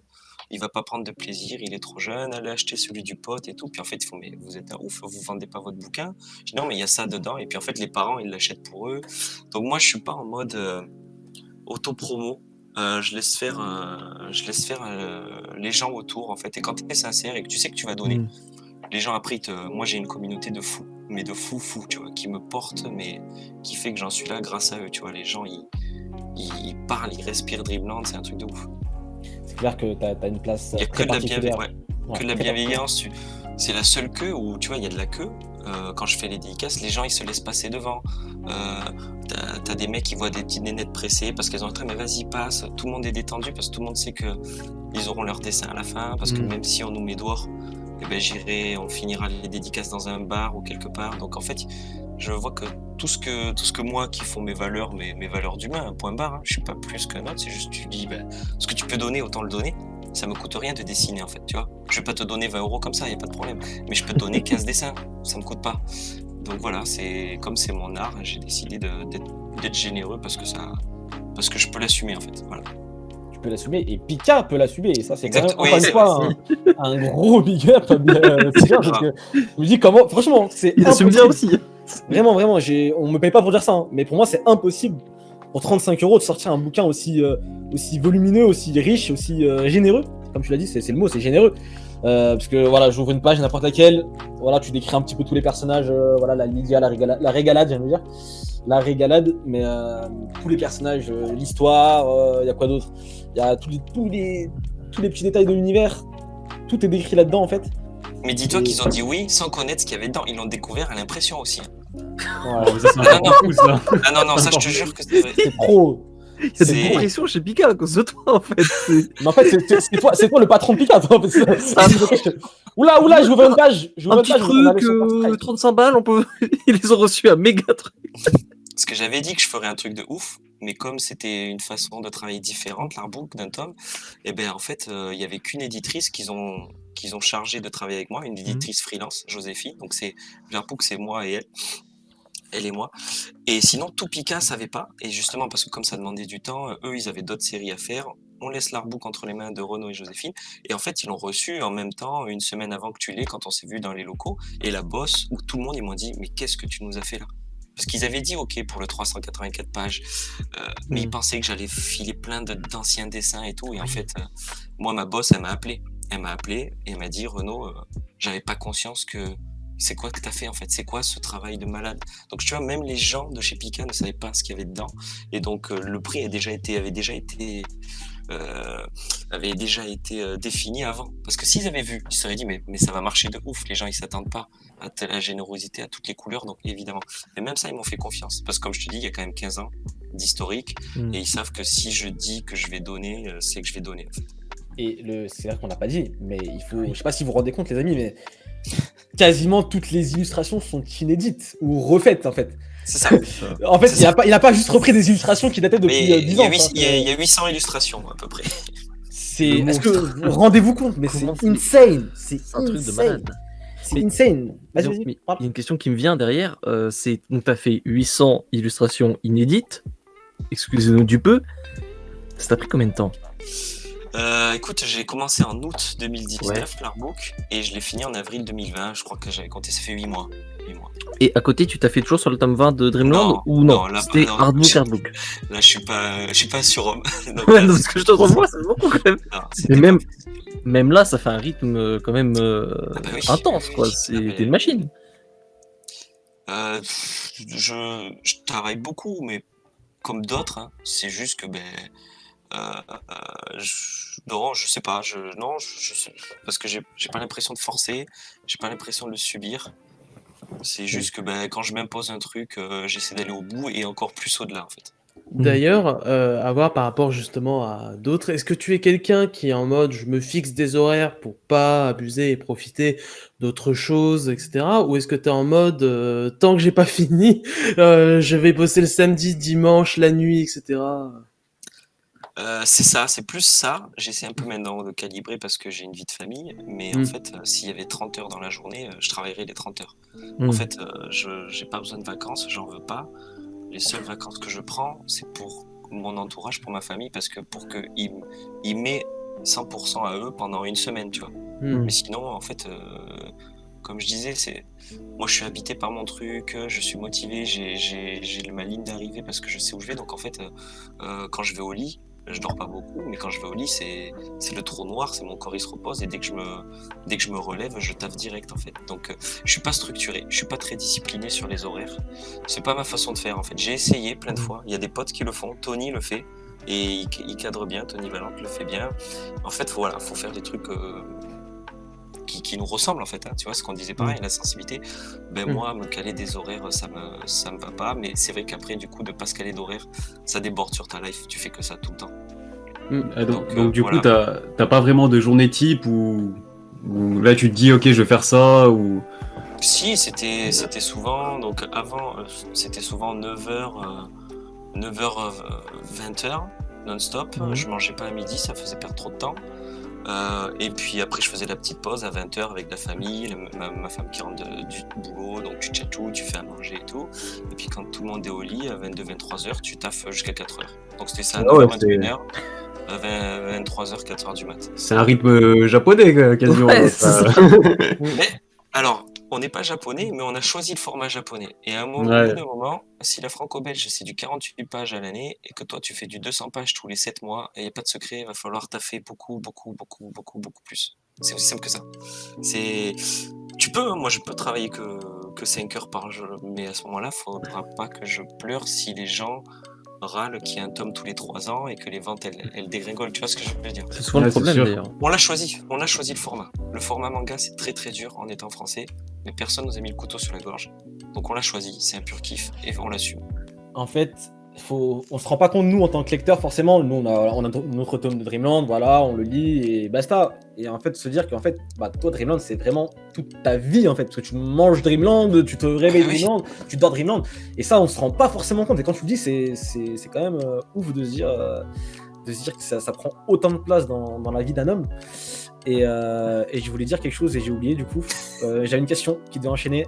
Et oui, j'ai appris que récemment du coup tu avais pris des assistants. Donc ce qui n'était pas le cas. Alors, moi j'ai des assistants du tome 1 jusqu'au tome 14. Ces assistants, c'est comme ok. c'est un pote, Salim Kafiz, que j'avais rencontré à la fac justement, et Romain Lemaire, mon cousin, qui fait Everdark, où ben voilà, en 2005, quand t'as signé pour Dreamland, t'as tes potes, dont Salim, qui est mon alter ego, mais en mode lui il connaît tout, la franco-belge, les comics et tout. Je lui ai dit, Renaud, tu sais, s'il n'y a pas de français qui a fait du manga avant, c'est pas parce que j'ai l'idée avant, c'est que c'est juste 200 pages en 6 mois. En France, c'est pas possible. C'est faire de la BD, écrire une histoire, une narration, faire des bons dialogues, faire tout ça qui coule, ça prend du temps. Le storyboard, ça prend du temps. Et c'est pour ça que faire du 200 pages, cherche pas. Si t'es tout seul, t'y arriveras jamais. Donc nous, on va t'aider. Toi, focalise-toi sur les personnages, la connerie qu'il y a dans les bulles, la narration. Et Roro et moi, on va faire les armes, on va faire les poteaux électriques, on va faire les décors. On s'en fout que le décor, tu vois, c'est ça. Parce que toi, quand tu lis un manga, t'es pris dans la lecture, t'es pris par l'action. Si le décor il est posé, tu le vois pas, mais tant mieux, tu vois. Tandis que si le décor il est mal fait, il est bancal, il y a une perspective toute pourrie, tu vas le voir. Et ça va te sortir de la lecture. Donc faire des décors, c'est le boulot ingrat. C'est le truc qui prend plus de temps, qui est super chiant, mais qui finalement c'est pas ce le lecteur va retenir. Sauf quand t'as les cases où le décor est mis en avant, et là où tu prends ta claque parce que c'est le décor qui est mis en avant et pas les persos, tu vois ce que je veux dire. Et donc très tôt, dès le tome 1, ils m'ont aidé, ils n'ont pas été payés parce que justement, tu commences tes tomes 1, même si Pika dès le début m'avait laissé la liberté, j'avais la même épée de Damoclès que n'importe qui. Si ça foire, on arrête ta série. Donc en fait, à chaque tome, à chaque contrat, je demandais il faut payer mes poteaux. Et c'était Renaud, voilà, c'est juste les ventes, donc on te paie toi, les potes on peut pas les payer. Et comme c'était mes potes, ils demandaient pas, ils disaient non mais Renaud, te galère pas, le but c'est que tu y arrives, voilà. Et donc à partir du tome 5, ils ont commencé à être payés. Et donc voilà, donc on a pareil, c'était tout nouveau parce qu'en France, t'as un contrat. Parce que l'éditeur, tu dis bon, il faut payer mes potes. Oui, mais on les paye comment et on leur fait quel contrat? Parce qu'en France, on est soit scénariste, soit dessinateur, soit coloriste. Mais assistant, c'est quoi? Est-ce qu'ils vont te toucher des droits d'auteur? Est-ce que machin? Donc même ça, tu vois, on a fait des contrats un peu custom. Et donc ils m'ont accompagné, mais comme je vous ai expliqué depuis le début, Salim c'est vraiment mon poteau et Romain aussi. En fait, on est 3 potes, 3 auteurs avec des forces et des faiblesses. Et en fait, comme j'étais le premier à être mis en avant, les 2 potes t'aident. Et le but, c'était le prochain qui fait un truc où moi je vais l'aider. Tu vois, par exemple, Roro, quand il a signé pour son manga, j'allais pas faire les décors, puisque s'il les fait, c'est qu'il y a une raison. Mais par contre, ma force, moi, c'est la narration. Donc, on a vachement checké son tome 1 pour que la narration aille bien et tout. Donc, en fait, c'est dès qu'il y en a un qui est mis en avant, les autres essaient de l'aider avec ses qualités. Et puis est arrivé assez vite que, au bout de 10 ans, c'était toujours moi qui étais mis en avant et Salim n'avait pas fait son projet et Roro non plus. Donc au bout d'un moment, j'ai dit les gars, c'est cool, grâce à vous je suis arrivé, mais maintenant il est temps que vous y arriviez et j'ai l'impression que Dreamland vampirise, tu vois, le temps et tout. Donc en fait, on a décidé qu'ils arrêtent de m'aider pour travailler leur projet. Et donc, du coup, ils ont arrêté au 14. Roro, il a arrêté, qu'il a pu se focaliser sur son projet, mais il a signé Everdark. Et Salim, pareil, là, il est prof dans une boîte de jeux vidéo qui cartonne de ouf. Donc, c'était plus ça. tu vois. Donc j'ai fait du coup du 15 au 19, j'étais tout seul. Et ben là, ça y est, c'est cool, j'ai fait 4 tomes tout seul, mais j'en ai marre de faire mes décors, c'est chiant. Et donc du coup, et comme je veux, c'est aussi, tu vois, l'artbook et le fait d'arriver à la première partie là, qu'on parlait, où j'ai fait le bilan et je fais, bah ok, on va fêter les 15 ans en 2021 de ma série. Et putain, j'ai fait que 19 tomes en 15 ans, hors de question que je refasse 20 tomes en 15 ans. Il faut que j'aille plus vite. Et donc évidemment, qu'est-ce qui fait aller plus vite? C'est avoir des assistants de décor. Et donc du coup, en plein confinement, donc c'était en mai, j'ai voulu faire les choses dans le bon ordre. J'ai demandé à l'éditeur combien il serait prêt à lâcher si je voulais 2 éditeurs en plus. Ils m'ont lâché un tarot. Donc au moins, quand tu vas voir des potes, des gens qui, pour leur demander d'être assistant, au moins tu peux leur proposer un tarif et ils acceptent ou ils acceptent pas, tu vois. Plutôt que de dire, ah, est-ce que ça te dit d'être mon assistant, mais je vais essayer de négocier un truc, je sais pas combien tu seras payé. Tu vois, là, tarif, tu dis, c'est payé tant, ça te dit ou ça te dit pas. Et donc voilà, après, par contre, faire des décors en France, c'est pas donné à tout le monde, tu vois, les bons mecs qui gèrent la perspective.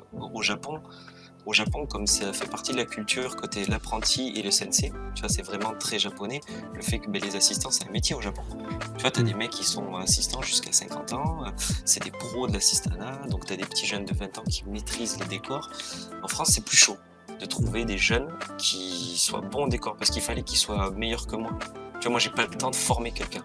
J'ai besoin de quelqu'un de bon direct, en fait, parce que le but, c'est vraiment m'alléger, d'aller plus vite. Et mine de rien, ceux qui sont bons, c'est les mecs qui sont en train de signer, en fait. Tu vois, qui sont déjà...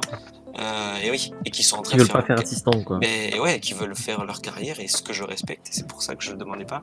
Donc j'ai fait une sorte de petit casting en juillet, où j'ai un peu dit que je recherchais des assistants, mais je ne l'ai pas mis sur mes réseaux sociaux, les gros, parce que je voulais pas voir tout et n'importe quoi, parce que j'étais en train de travailler sur le vin. Je l'ai mis quand j'étais sur Twitch à l'époque, comme j'avais pas trop de monde. Je disais, comme j'avais beaucoup de dessineux dans mon chat, ça s'est fait, le bouche à oreille, et j'ai eu 8 candidatures. Et du coup, là, j'ai fait un petit dossier de test et j'ai pris les 2 qui me semblaient être assez prêts pour pouvoir bosser. Et donc là, ça y est, sur le 20, la moitié du 20 sera fait par les assistants. On est en train de se roder. Et le 21 sera full assistant. Et bah, du coup, c'est cool. Le but à terme, c'est de sortir 2 tomes par an, c'est ça? C'est la carotte pour Pika, oui. Évidemment, il lâche encore plus d'argent sur Dreamland en payant les mecs. Et c'est vrai que, oui, tu t'engages à dire, si je suis aidé, on va essayer d'en sortir 2 par an, parce que plus tu sors de tomes, plus tu vends, tu vois. Moi, le jour où l'année où j'en ai sorti 3, où le 15, 16 et 17 sont sortis dans la même année, les ventes, elles ont fait, je cherche pas, tu vois, c'est ça, en fait. Ça reste en tête au lecteur, il va en librairie, il voit le tome 15, après il voit le tome 16, 2 mois après, il se dit, ah ouais, c'est un truc qui est en cours. Surtout que c'est un des trucs qu'on voit beaucoup avec le manga français, c'est le rythme de parution comparé au manga japonais qui est beaucoup plus lent. Et moi, c'est un truc que je me demande un peu, comment tu perçois déjà cette concurrence avec le manga japonais et cette image qu'a malheureusement le manga français d'être un peu toujours en dessous du manga japonais, tu vois, en France, il y a comme gros manga, il y a Termeland, il y a Radiant, il y a Dofus, et à part ça, c'est toujours des petits trucs, des 1 tome, 2 tomes, 3 tomes. Comment tu vois ça, toi? Où est-ce que tu penses que c'est vraiment la différence, tu vois? La différence, elle est que, en fait, on est plus trop le 2e pays consommateur de manga. Je crois que les States, ils nous sont passés devant. Mais tu vois, on est longtemps resté les consommateurs de manga japonais. Donc la France, c'est un mini-Japon, mais un mini-Japon idéalisé, tu vois.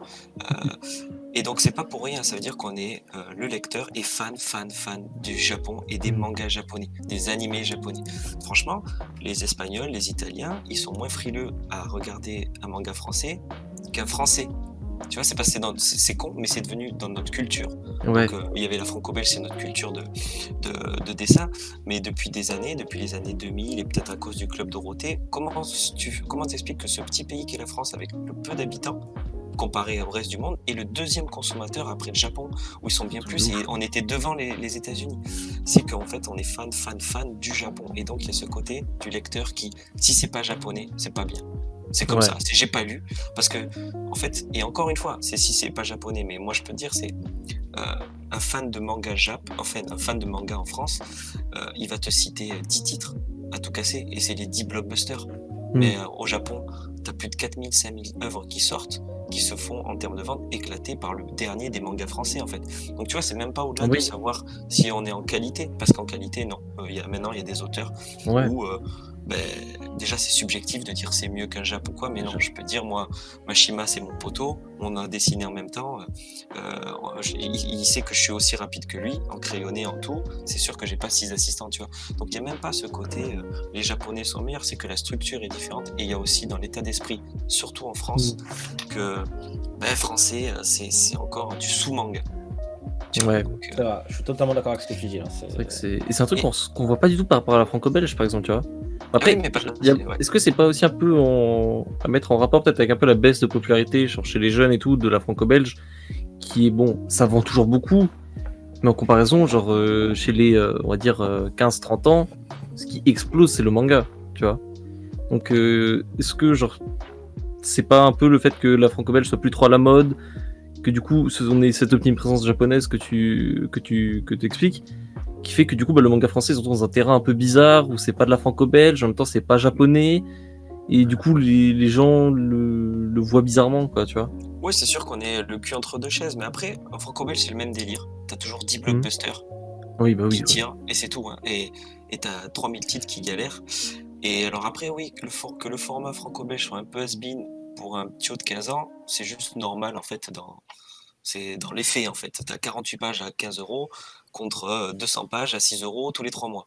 C'est juste. C'est comme ça tous les 5 ans. Quoi. Voilà. On s'en fout de savoir si l'histoire ou le dessin est mieux ou quoi, c'est juste le format qui est plus séduisant pour un jeune, et même aujourd'hui moins jeune, tu vois, dans notre consommation. Un manga, c'est comme les séries Netflix, c'est ça. Si tu préfères aujourd'hui regarder tes séries qu'aller au cinoche, parce que ça développe plus les personnages, t'as ce côté cliffhanger avec les chapitres, le manga, c'est ça. Donc c'est vrai que dans tous les cas, ça plaît plus, mais après, si tu compares les blockbusters franco-belges et les blockbusters de manga en France, le manga est des années-lumière en chiffres. Ouais. Astérix défonce et redéfonce One Piece, ou même les légendaires. Les légendaires, il prend One Piece, Naruto et One Punch Man et bim, je vous défoncerai qu'à ma sortie. Tu vois, donc même, donc on a l'impression que le manga a plus de succès, mais les chiffres n'ont rien à voir avec le franco-belge. Tu vois, donc le franco-belge n'est pas si has-been en fait, tu vois. C'est vrai c'est vrai que tu prends l'exemple des légendaires, c'est vrai que ça pourtant c'est un truc qui vise quand même les plutôt jeunes, tu vois, ça vise pas les cinquantenaires. Et c'est vrai que ça marche excessivement bien même. Un tome des légendaires. Pardon. Pas un truc ils ont pas fait un manga légendaire ou un truc comme ça? Si, ils sont en train d'être dessus. Mais tu vois, un tome des légendaires, c'est 1 million. Et il n'y a pas de manga qui fait du 1 million pour l'instant en sortie, tu vois. One Punch Man. Oui. Enfin, il cumule plus de 10 millions maintenant, avec toutes les sorties. Mais les tirages des légendaires, c'est quasiment du 500 000, 600 000 tirages. Alors qu'un One Piece, c'est 90 000 à tout casser. Donc tu vois, je te dis, les numéros 1 sont pas les mêmes. C'est clair. C'est vrai. On va peut-être un petit peu revenir sur l'artbook aussi. C'est vrai qu'on a un petit peu oublié celui-là. Non, mais c'est pas grave. Hein. On discute de tout, il n'y a pas de souci. Bien sûr, et Team Mangaka demain, ça va aussi servir à ça. Ouais, ça va carrément être ça. C'est ce que je t'ai dit. Il y a un thème et on va dériver, mais de ouf. Mais c'est totalement le but. Demain, vous croyez on a préparé? Mais non, il n'y a rien à voir. On s'en fout. C'est vrai que Team Manga veut préparer, mais nous, depuis ça, on lui dit bon, on va te saccager ton émission, mon gars. Je voudrais savoir comment tu l'as pensé cet artbook. Genre, bon, tu parles pas mal, tu détailles les personnages. Est-ce que tu l'as pensé par parce que je sais que c'est numéroté, c'est chapitré, on va dire. Comment tu l'as pensé dans la conception de base dans le format? Je voulais qu'il y ait une chronologie. Comme je te disais, le but c'était aussi que le néophyte découvre. Donc si d'un coup t'arrives sans que t'expliques trop ce que c'est le monde et tout, les pouvoirs, les phobies, c'est un peu chaud. Mais j'ai essayé de faire chronologiquement, mais tout en regroupant les groupes, les arcs, les royaumes. Donc je peux dire que c'était un taf de fou. Alors après, oui, il y a plusieurs types. Tu vois, quand tu présentes les pages des persos. Donc il y avait la page des présentation de personnages. J'avais une idée très précise. Et par exemple, si tu montres la page de Terrence, c'est une des premières pour expliquer. Ouais. En fait, je voulais qu'il y ait le dessin du personnage full sur la page de droite. Tu vois qu'il y a cet espace blanc entre quand tu l'ouvres et tout à gauche, t'as les items en mode jeu vidéo en fait, les items qu'il a. Tout en bas à gauche, t'as le symbole de son royaume. Et ça, c'est pour tous les persos, pour que ça fasse un peu fiche redondante, tu vois, avec son classement et tout. Donc cette compo, je l'avais pensé. Donc voilà, t'as des présentations de persos, t'as des royaumes. Pareil, les royaumes, la structure, elle est faite en mode boussole, comme dans les jeux, comme dans les GTA ou quoi. Selon où t'es, je te montre où tu es et tout. Donc j'ai vraiment pensé à tout ça. Et donc il y a aussi des pages originales, scannées telles quelles, qui sont en noir et blanc. Je vous les montrer sur le papier et tout. Profiter du grand format pour montrer des pages où t'as pas les trames gommées, un peu sales et tout. Donc ça, c'est les illustrations couleurs. Ah ouais. Il y a du recueil d'anciennes illustrations.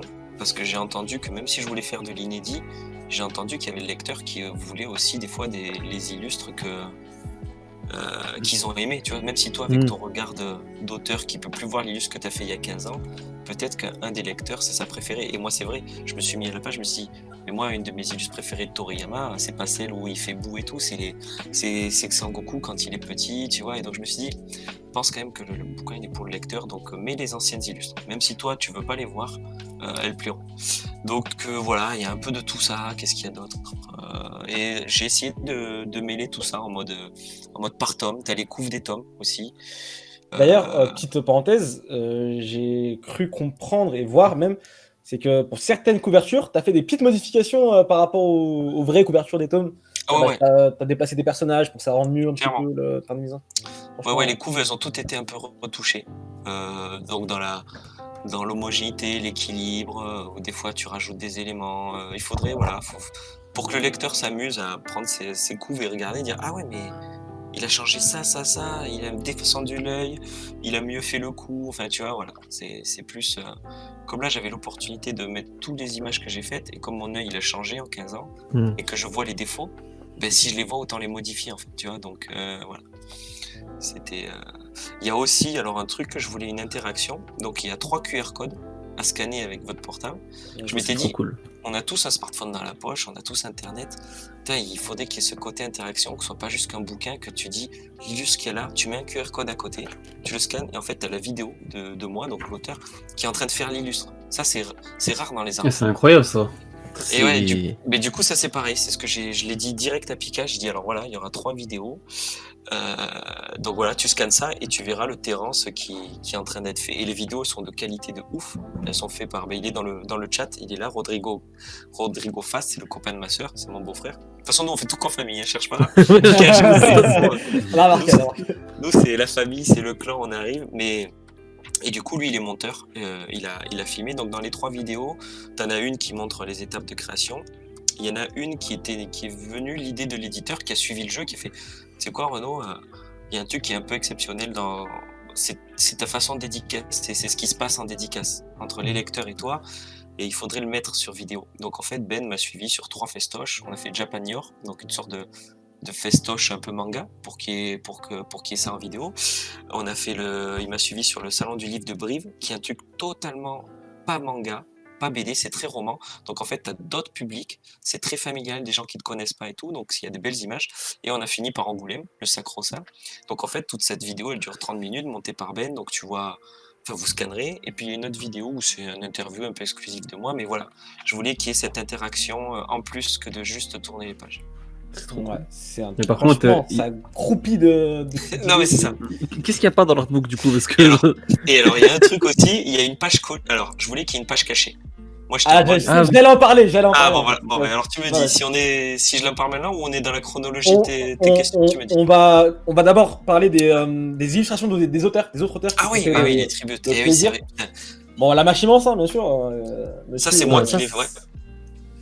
Attends, y a pas une illustration de Machima là? Si. Il faut que tu ailles dans le. C'est les derniers, c'est quand le côté du bouquin est gris. Ah oui, voilà, c'est bon. Par contre, je vois que dans le chat, il y en a qui aient peur qu'on montre tout, mais les gars, il y a 400 pages. On n'aurait pas le temps de tout montrer. Je vais vous démontrer 5%, et encore 2%. 2% gentil, de l'artbook. Et je suis gentil quand je dis ça. Je vais montrer des illustrations un peu de plein d'auteurs différents. Là, je ne vais pas tout vous montrer non plus. Mais là, en gros, tu as plein d'auteurs différents qui t'ont fait des petits cadeaux, on va dire. C'est que, comme je dis, tu vois, il y a. Tu dis quoi? Ah ouais, excuse-moi. Ouais. Il n'y a pas de concurrence, on est tous poteaux, surtout en manga français, parce que on sait tous la galère que c'est. Vous l'avez dit, on travaille tout le temps, donc le but c'est pas de se tirer dans les pattes. La sélection, elle se fera par le lecteur, parce que tu mets dedans, tu vois ce que je veux dire. Et donc en fait, c'est très commun de se demander des petits dessins, des petits fanarts, et je l'avais fait pour les 10 ans de Dreamland, où c'était sur mes réseaux sociaux. J'avais demandé à plein d'auteurs qui avaient joué le jeu, et c'est pareil pour le artbook. Je me suis dit, de toute façon, je sors mon artbook, je vais demander aux poteaux. Et ils ont tous répondu présent. Alors j'en ai oublié plein, parce que sinon, si j'avais demandé à tout le monde, il y aurait 50 pages exprès que de ça.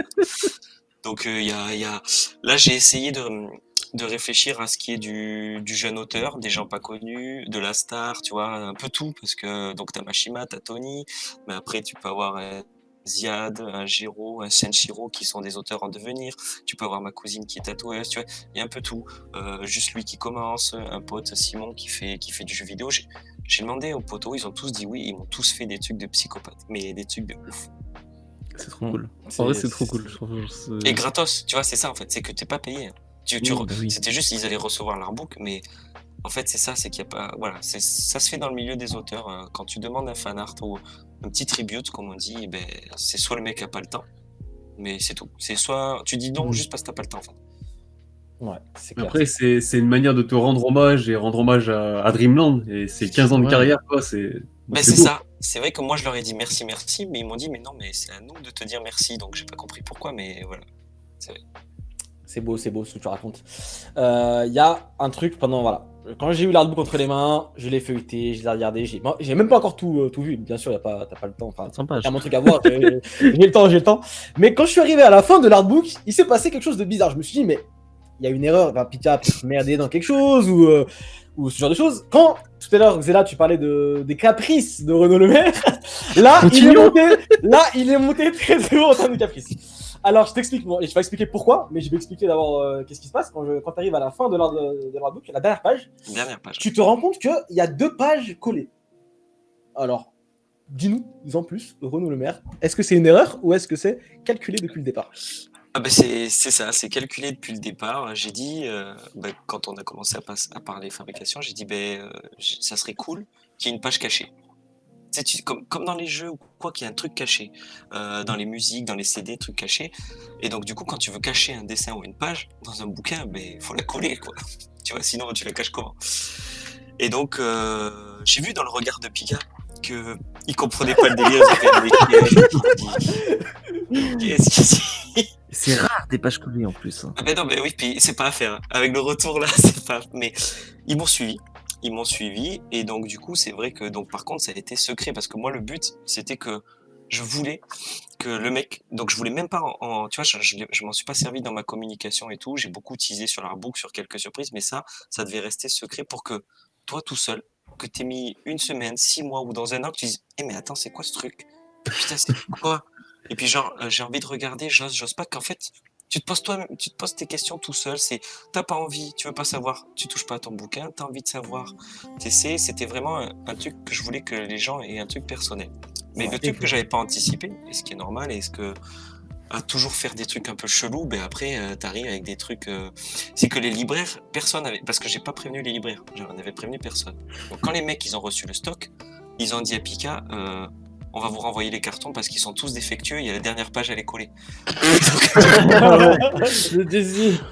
Donc du coup, Pika m'a appelé en stress un jour après la sortie, elle m'a dit, putain Renaud, c'est chaud, les libraires ils comprennent pas, ils ont en plus il y a des lecteurs qui sont arrivés qui ont défoncé leur page et qui ont dit qu'il était abîmé parce que voilà, donc ils demandaient à l'échanger, enfin c'était vraiment un micmac.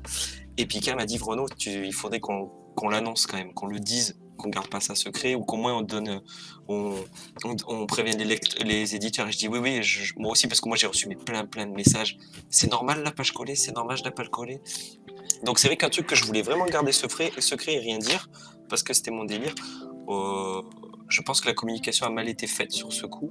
J'aurais dû prévenir les libraires. On aurait dû prévenir les libraires, leur dire au fait, c'est normal, prévenez vos lecteurs qu'il faut y aller cool et tout.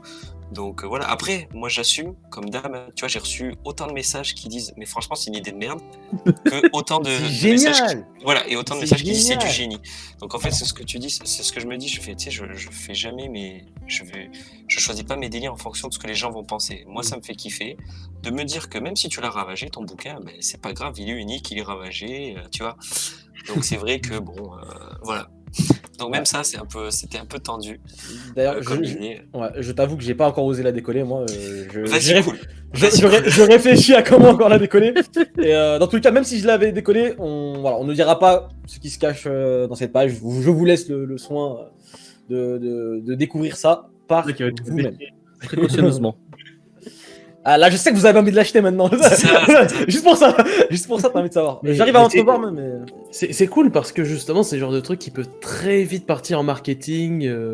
Ouais, mais voilà. Tu vois, je voulais pas que ça soit ça. Et à chaque fois, je fais ma communication. Je dis toujours à Pika, ça on le dit pas. Tu vois, la pagination, c'était un gros secret. Je voulais teaser les gens en disant, bon ben, mon artbook il fera 250 pages couleur. Donc les gens ils étaient, boah, mais ça va te défoncer et tout. Et ça, j'avais prévenu en amont Pika. Ils avaient réuni tous les commerciaux de France dans une grande salle de réunion où je leur avais dit, on va garder secret la pagination. Les gens ils font, pourquoi? Qu'est-ce qu'il dit lui encore? En plus, il t'explique Encore que lui. dans l'algorithme, dans les sites tels Amazon et tout, des sites marchands, il y a besoin du référencement des pages et tout. Et tu fais non, je veux pas savoir. J'ai juste envie de troller mes lecteurs pendant un mois. Donc tu vois déjà ils font mais il est débile. Enfin, tout ça pour ça. Mais j'ai dit mais vous allez voir, ça va défoncer parce que tu dis bon bah il fait 250 pages couleur. Les gens ils étaient au taquet, ça défonce. Puis tu reviens, moi après tu fais bon en fait les gars, je vous ai un peu trollé, il fera pas 250 pages, il fera 300 pages couleur. Voilà, c'est parti. Et genre, mais t'es un ouf, t'es le meilleur, bravo, génie. Puis en fait, c'est ça que tu dis, c'est encore un effet qui se coule. Et un mois après, tu reviens, tu fais, au fait, ben non, il fait pas 300 pages, il en fait 384. Et en termes de com, mais c'est mort, c'est juste ouf. Mais il faut que tout le monde joue le jeu, et tout le monde a joué le jeu à chaque fois. C'est à chaque fois avec Dreamland, Pika sort de ses sentiers battus. C'est un peu, ils galèrent un peu, mais ils y arrivent toujours, donc ça c'est cool. C'est vrai. Et pour 35 € encore une fois. Il y a Hero799 dans le chat qui nous dit je vais tester sèche-cheveux, tiens. C'est Je sais ce pas qui si paraît. tu conseilles. J'ai que ça cru marche. voir un gars qui avait testé le Non, sèche-cheveux ouais. pour ramollir un peu la colle, et après il y a le coup. Peut-être que c'est ce qu'il faut faire. Il aurait peut-être fallu mettre un tuto avec là.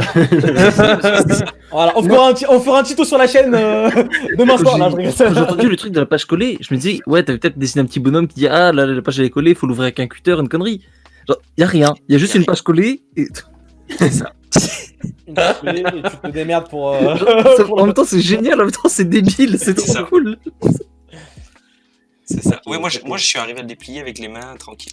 Et pourtant, Ouais. je suis pas le plus minutieux, mais même la petite ligne de colle, elle est faite en sorte que voilà, ça arrache pas tout. Donc même ça, c'était bien fait. Mais après, c'est vrai que ben, tout dépend le doigté de chacun ou l'envie ou quoi. Donc allez-y, cool. Les amis, il est déjà bientôt 23h. Si vous avez des questions pour Renaud, c'est maintenant ou jamais. On va bientôt conclure, les amis. Mais super intéressant. Franchement, le bouquin est ouf. Je pense que vous l'avez compris. Et encore une fois, je vous ai montré 2% du bouquin. Vraiment, rien. Je vous ai rien montré. On dirait que j'ai montré des trucs tout le bouquin, mais pas du tout. Tu vois. Pas du tout. Et bon, si vous avez des petites questions, ouais, les QR codes avec une vidéo de comment enlever la page, voilà. Bah, voilà, Ça Enrico, aurait été pas mal. Enrico fait une idée. Pour le prochain.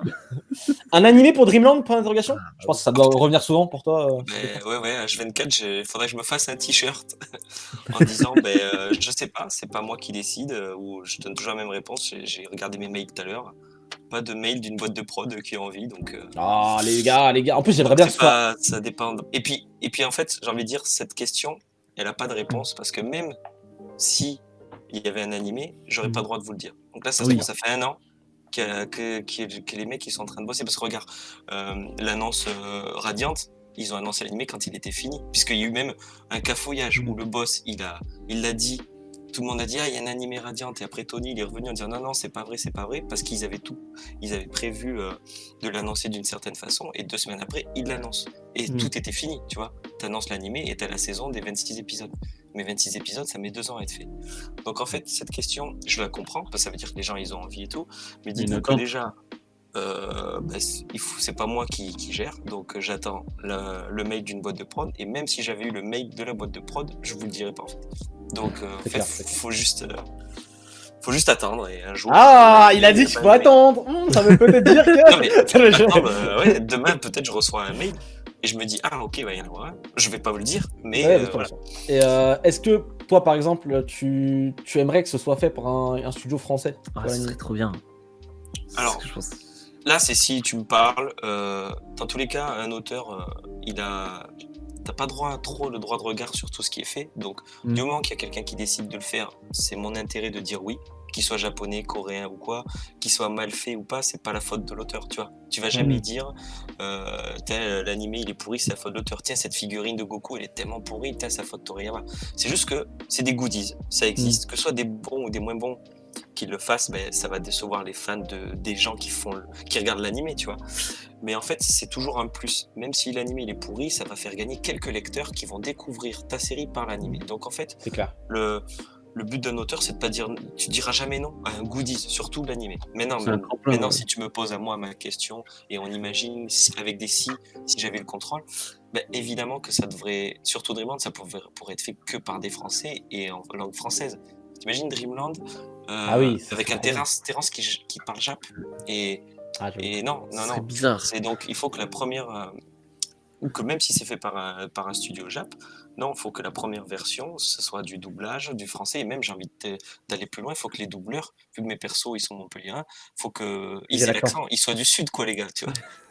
Donc voilà, moi j'aimerais que ça soit ça, que ça soit fait par un studio français en France, tout made in France, ça serait cool. Mais bon, ça verra, demain. C'était la question inévitable, je pense, de la soirée, malheureusement pour toi. Ouais, c'est bien, On te la pose 50 fois. C'est ça. Et est-ce que tu serais satisfait si c'était en CGI? Non. Je suis pas fan. Tu me poses la question. Je fais les gars, faites exprès, mais en même temps, que je sois fan ou pas, je serais pas maître. Tu vois ce que je veux dire? On me dit Renaud, c'est du CGI. Ben, déjà, on me le dit. Ils m'informent, mais en fait. C'est pas toi qui décides ou quoi, tu vois, tu choisis pas le studio, tu choisis pas les épisodes, c'est du 200 000 € par épisode. Une saison ça coûte 6 millions, tu vois, 6 millions d'euros. Donc si le petit auteur il est pas content, alors que tous les épisodes ils sont faits, ils s'en battent les couilles. Tu vois, ça engendre l'animation, t'as 20 personnes, 30 personnes qui travaillent derrière, t'as je sais pas combien de gens qui donnent l'argent, le diffuseur, la boîte de prod, ça demande, il y a tellement d'argent en jeu que t'es pas décisionnaire. À l'inverse d'un éditeur du manga où c'est moi, tu me payes 15 000 €, c'est pas ouf, mais il y a que moi et l'éditeur, tu vois, il y a pas d'autres intervenants. Donc évidemment qu'il y a une liberté. T'as dit l'animation, c'est pour ça que je dis l'animé, s'il arrive, ben ça sera ce qui sera et voilà. Ouais. Il y a Emerico123 qui te demande la relation de ton manga au Japon. Enfin, quelle relation tu as avec le Japon, peut-être vis-à-vis pour ton manga. On sait que par exemple Radiant est édité au Japon. Comme il n'est pas publié au Japon, la relation c'est que t'es qui toi? Il n'y a eu aucune. Non, Dreamland est publié en Allemagne. Et après, non, au Japon, les Japonais, des auteurs, des éditeurs me connaissent, parce que je les ai rencontrés et tout. J'ai fait des trucs pour le Japon, mais pas Dreamland. On va dire que le lecteur japonais lambda ne connaît pas Dreamland. Encore une fois, compréhensible dans le sens où l'histoire se passe à Montpellier, Téhéran, tout ça, c'est un peu compliqué. Est-ce que c'est un frein, justement, un véritable frein par rapport à ça? Moi, je pense pas. Bon, là, c'est moi qui réponds, mais je pense pas, parce qu'en fait, tu vois, les Japs, ils kiffent les séries américaines, ou même nous. Regarde, on kiffe des séries japonaises, on connaît le quotidien des lycéens japonais, alors qu'on sait que c'est pas notre culture, mais tu vas kiffer. Et moi, je suis sûr qu'un petit Jap de 15 ans, il kifferait de se dire, ah ouais, mais en fait, les Français, les lycéens de 15 ans, ils se font la bise pour dire bonjour et tout, tu vois. C'est exotique, donc pourquoi pas. Donc c'est pas le propos qui freine Dreamland, je pense. C'est les premiers tomes. Les premiers tomes ont 15 ans. Aujourd'hui, demain, tu vois, demain, je fais une nouvelle série avec mon niveau de maintenant, donc un nouveau tome 1. Elle est publiée partout. Elle est exportée partout, clairement. Parce que voilà, mais aujourd'hui, pour dire, regardez le 15 comme il est beau, le 16, le 17, un éditeur qui va acheter Dreamland, il va dire, ouais, mais aujourd'hui, il faut que je vende le 1 et le 2 avant.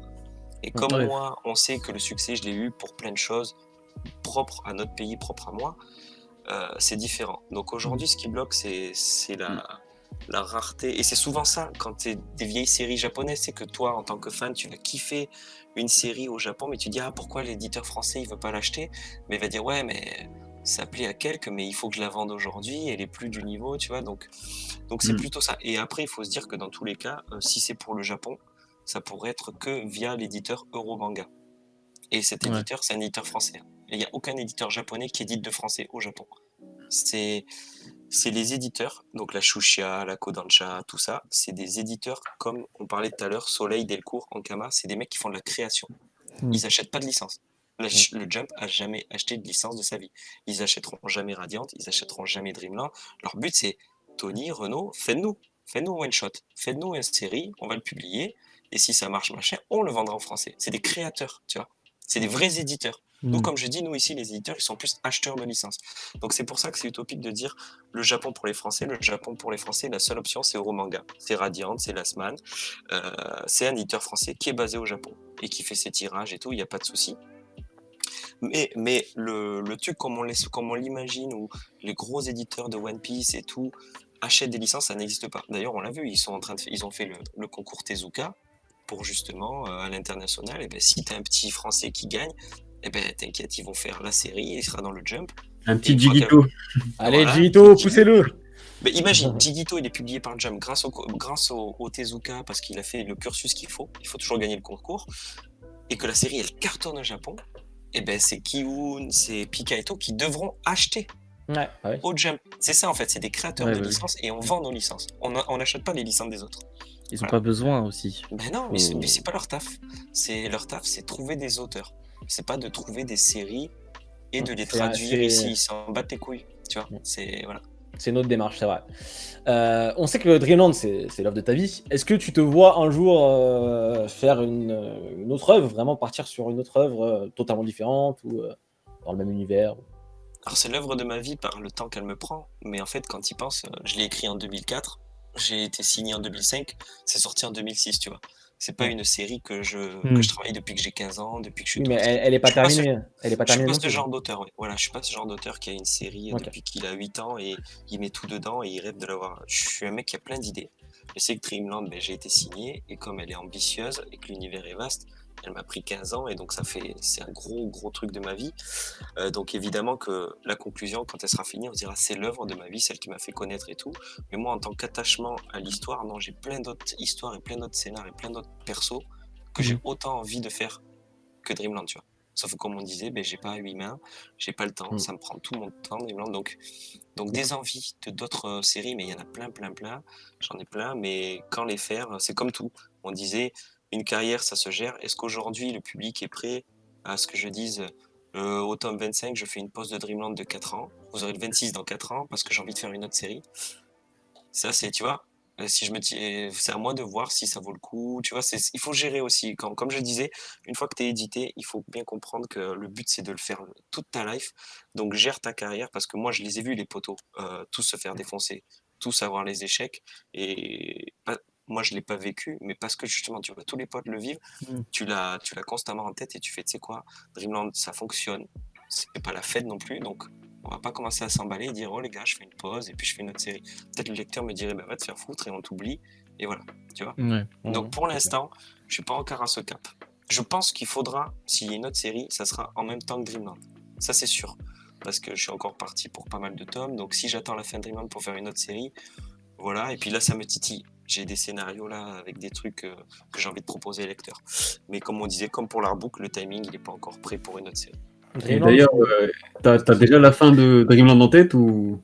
Ouais, j'ai écrit le premier chapitre et le dernier en même temps. Ah ouais. Quand j'écris, quand je donne vie à un perso, je lui fais son passé, présent, futur. Donc en fait, tu sais où tu vas l'amener, tu sais d'où il vient, tu sais ce qu'il fait, et tu fais ça pour tous les persos. Et en fait, bah, t'as ton axe, t'as toute ton aventure. Alors je me laisse beaucoup de part d'impro entre, tu vois. Mais moi, je sais où je vais, je sais comment ça va finir, et c'est comme ça. Alors c'est ma façon d'écrire depuis tout petit. Hein. Depuis que j'ai 8 ans, j'écris comme ça. C'est il faut peut-être être un peu, je sais pas, créateur de personnages pour peut-être comprendre ce que je dis. C'est que quand je suis en train d'inventer Terrence, pour m'en détacher, pour me dire tiens, ce perso que je suis en train d'aimer à dessiner, il faut que j'imagine à quel moment je vais le laisser. Parce que sinon, si tu sais pas quand tu le laisses, tu peux le garder toute ta life comme un Astérix, un Tintin, tu vois. Tandis que là, quand j'ai créé Terrence, je savais à quel moment il devait arriver de sa vie pour que ça y est, next. Et donc, c'est écrit. Ouais, surtout pour Dreamland, c'est un vrai manga d'aventure. Et du coup, ouais, c'est pour la cohérence, vaut mieux qu'il y ait un point de départ et un point d'arrivée aussi. Enfin, en tant qu'auteur, niveau narration et tout, c'est clair que c'est beaucoup mieux. C'est pour être cohérent avec tes persos. Mais après l'univers, ouais, moi la cohérence, enfin, je suis pas un mec qui est en train de tout noter. C'est que j'essaie d'être logique avec mes personnages et mes personnages, ils m'ont fait changer mais 1000 fois de trucs. Là, j'en suis au tome 20 où j'écris plus l'histoire. C'est plus moi qui fais et ça part en couille totale. J'ai hâte de voir où ils vont m'amener, mais j'arrive à 200 chapitres. Ça, on en Et parlera comme je- demain d'ailleurs. Je pense qu'on en Ah parlera bon, demain. Je pense de. ok. À ton stade, par exemple, est-ce que c'est limite tes personnages qui se laissent, qui t'emportent avec toi, ou est-ce que c'est toi qui tiens encore les rênes du truc? Parce que je sais que j'entends souvent ça des artistes, au bout d'un moment, c'est vraiment tes personnages qui parlent pour eux, quoi. C'est même plus toi, en fait, qui les Ah maîtrise. bah oui. Et ça, je trouve ça encore une fois, Ça, c'est un remarquable. truc de ouf en vrai. Ouais. Est-ce que en termes de nombre de tomes, tu as déjà une fourchette à peu près où tu te dis Dreamland, je sais quand est-ce que. J'ai une fourchette, ben, j'ai le nombre de parties. Comme je disais, la première partie, c'est les 19 tomes. La 19 tomes, c'est l'intro. Voilà. Donc j'ai le nombre de parties, mais justement, le nombre de tomes, tu peux pas parce que j'avais écrit la première partie, elle devait faire 12 tomes. Et tu vois, elle en fait 19. Ouais. Donc la deuxième partie, je sais les arcs qu'il y aura.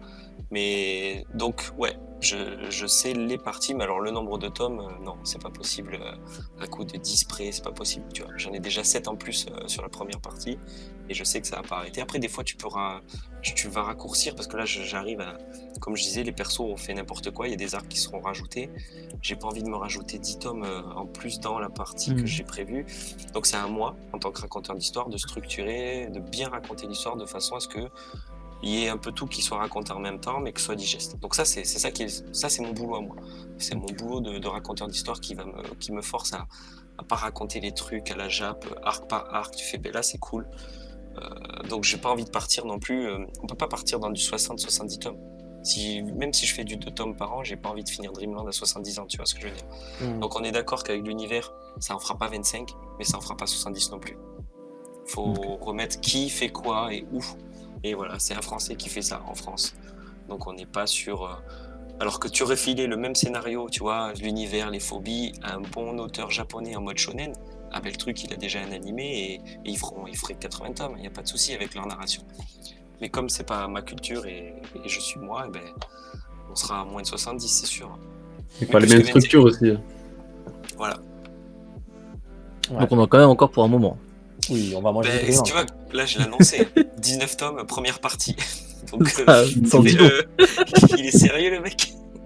Les amis, vous avez plein de questions. Jacques qui me demande de lire sa question. J'ai lu vos questions et en fait, je les garde pour l'émission de demain. En fait, concrètement, il y a des questions un peu plus, genre, on va dire plus grandes, on va dire, et on en parlera demain avec les questions photos. classiques, ouais. Ouais. Et dernière question, et on va conclure ça tranquillement. Le tome 20, c'est pour quand, Renaud?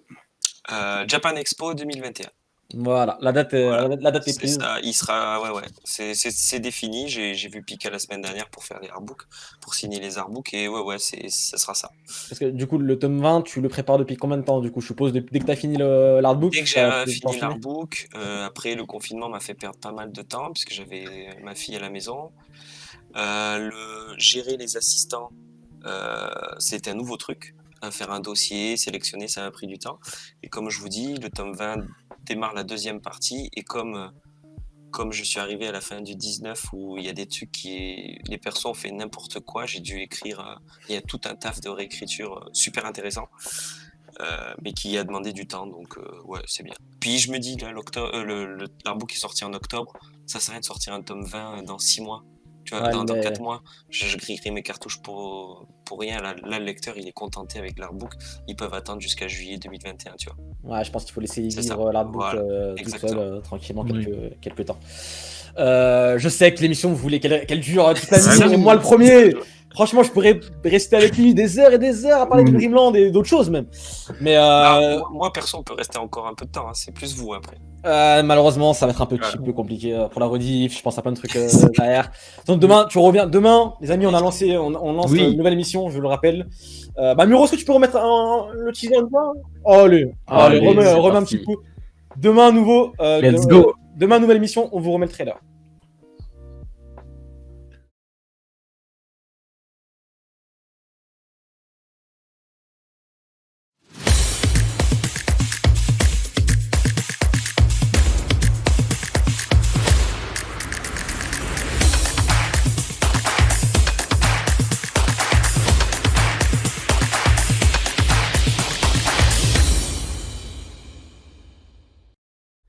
Jour aussi Je- beau. Voilà. Donc, je vous rappelle, c'est demain 21h. On lance une nouvelle émission qui s'appelle Team Mangaka. Ce sera avec Renaud ici présent. Mais il y a aussi les potos, d'autres potos qui sont mangaka, qui sont artistes. Il y a Géro, il y a Jigito, il y a Johan et il y a Z qui seront avec nous pour parler bien sûr de leur métier, de leur projet, de leur façon de voir les choses en tant qu'artiste et en tant que mangaka sur le monde du manga, etc. Ouais, puis on sera vachement plus interactif avec le chat là. C'est clairement. Ouais, c'est clair que là, Ouais. on a beaucoup parlé entre nous, mais demain, on espère que vous serez là et on pourra parler du coup avec vous. C'est demain 21h et je suis trop content que Renaud ait accepté, que tous les autres ont accepté d'ailleurs. Je suis hyper content, c'est un truc que j'ai eu en tête comme ça d'un coup. C'est un sacré et, truc, hein. Et ça s'est fait mais ça, franchement, c'est une idée mais genre, qui a popé genre direct. Bam, on le fait, let's go, allez. C'était dur de pas en parler d'ailleurs. Hein. Ah bah oui, d'accord. C'est clair que j'aurais aimé vous en dire, parce que ça fait un petit moment qu'on y travaille quand même. Donc, mais c'est cool, ça arrive demain, 21h. Donc, je suis très fier et très heureux de vous proposer ce genre de contenu. On va rigoler. J'espère vous plaire. Ouais, on va rigoler, bien sûr. Au-delà de ça aussi, on a lancé, bon, c'est pas vraiment une émission, c'est une sorte de petite radio libre. Ce sera tous les team couvre-feu, les amis. À 21h, les amis, si vous tous les jours, on va essayer. Je ne promets rien, mais on va essayer de tenir le rythme, au moins pour le couvre-feu.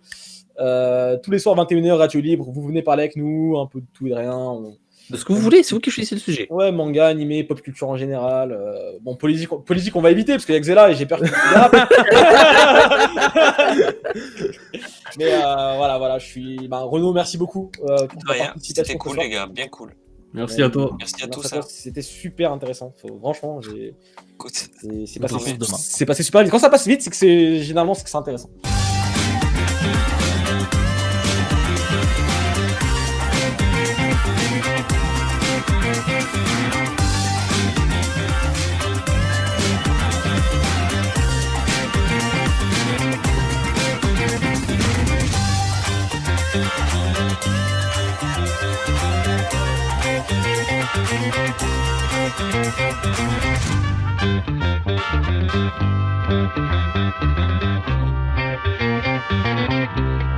Thank you.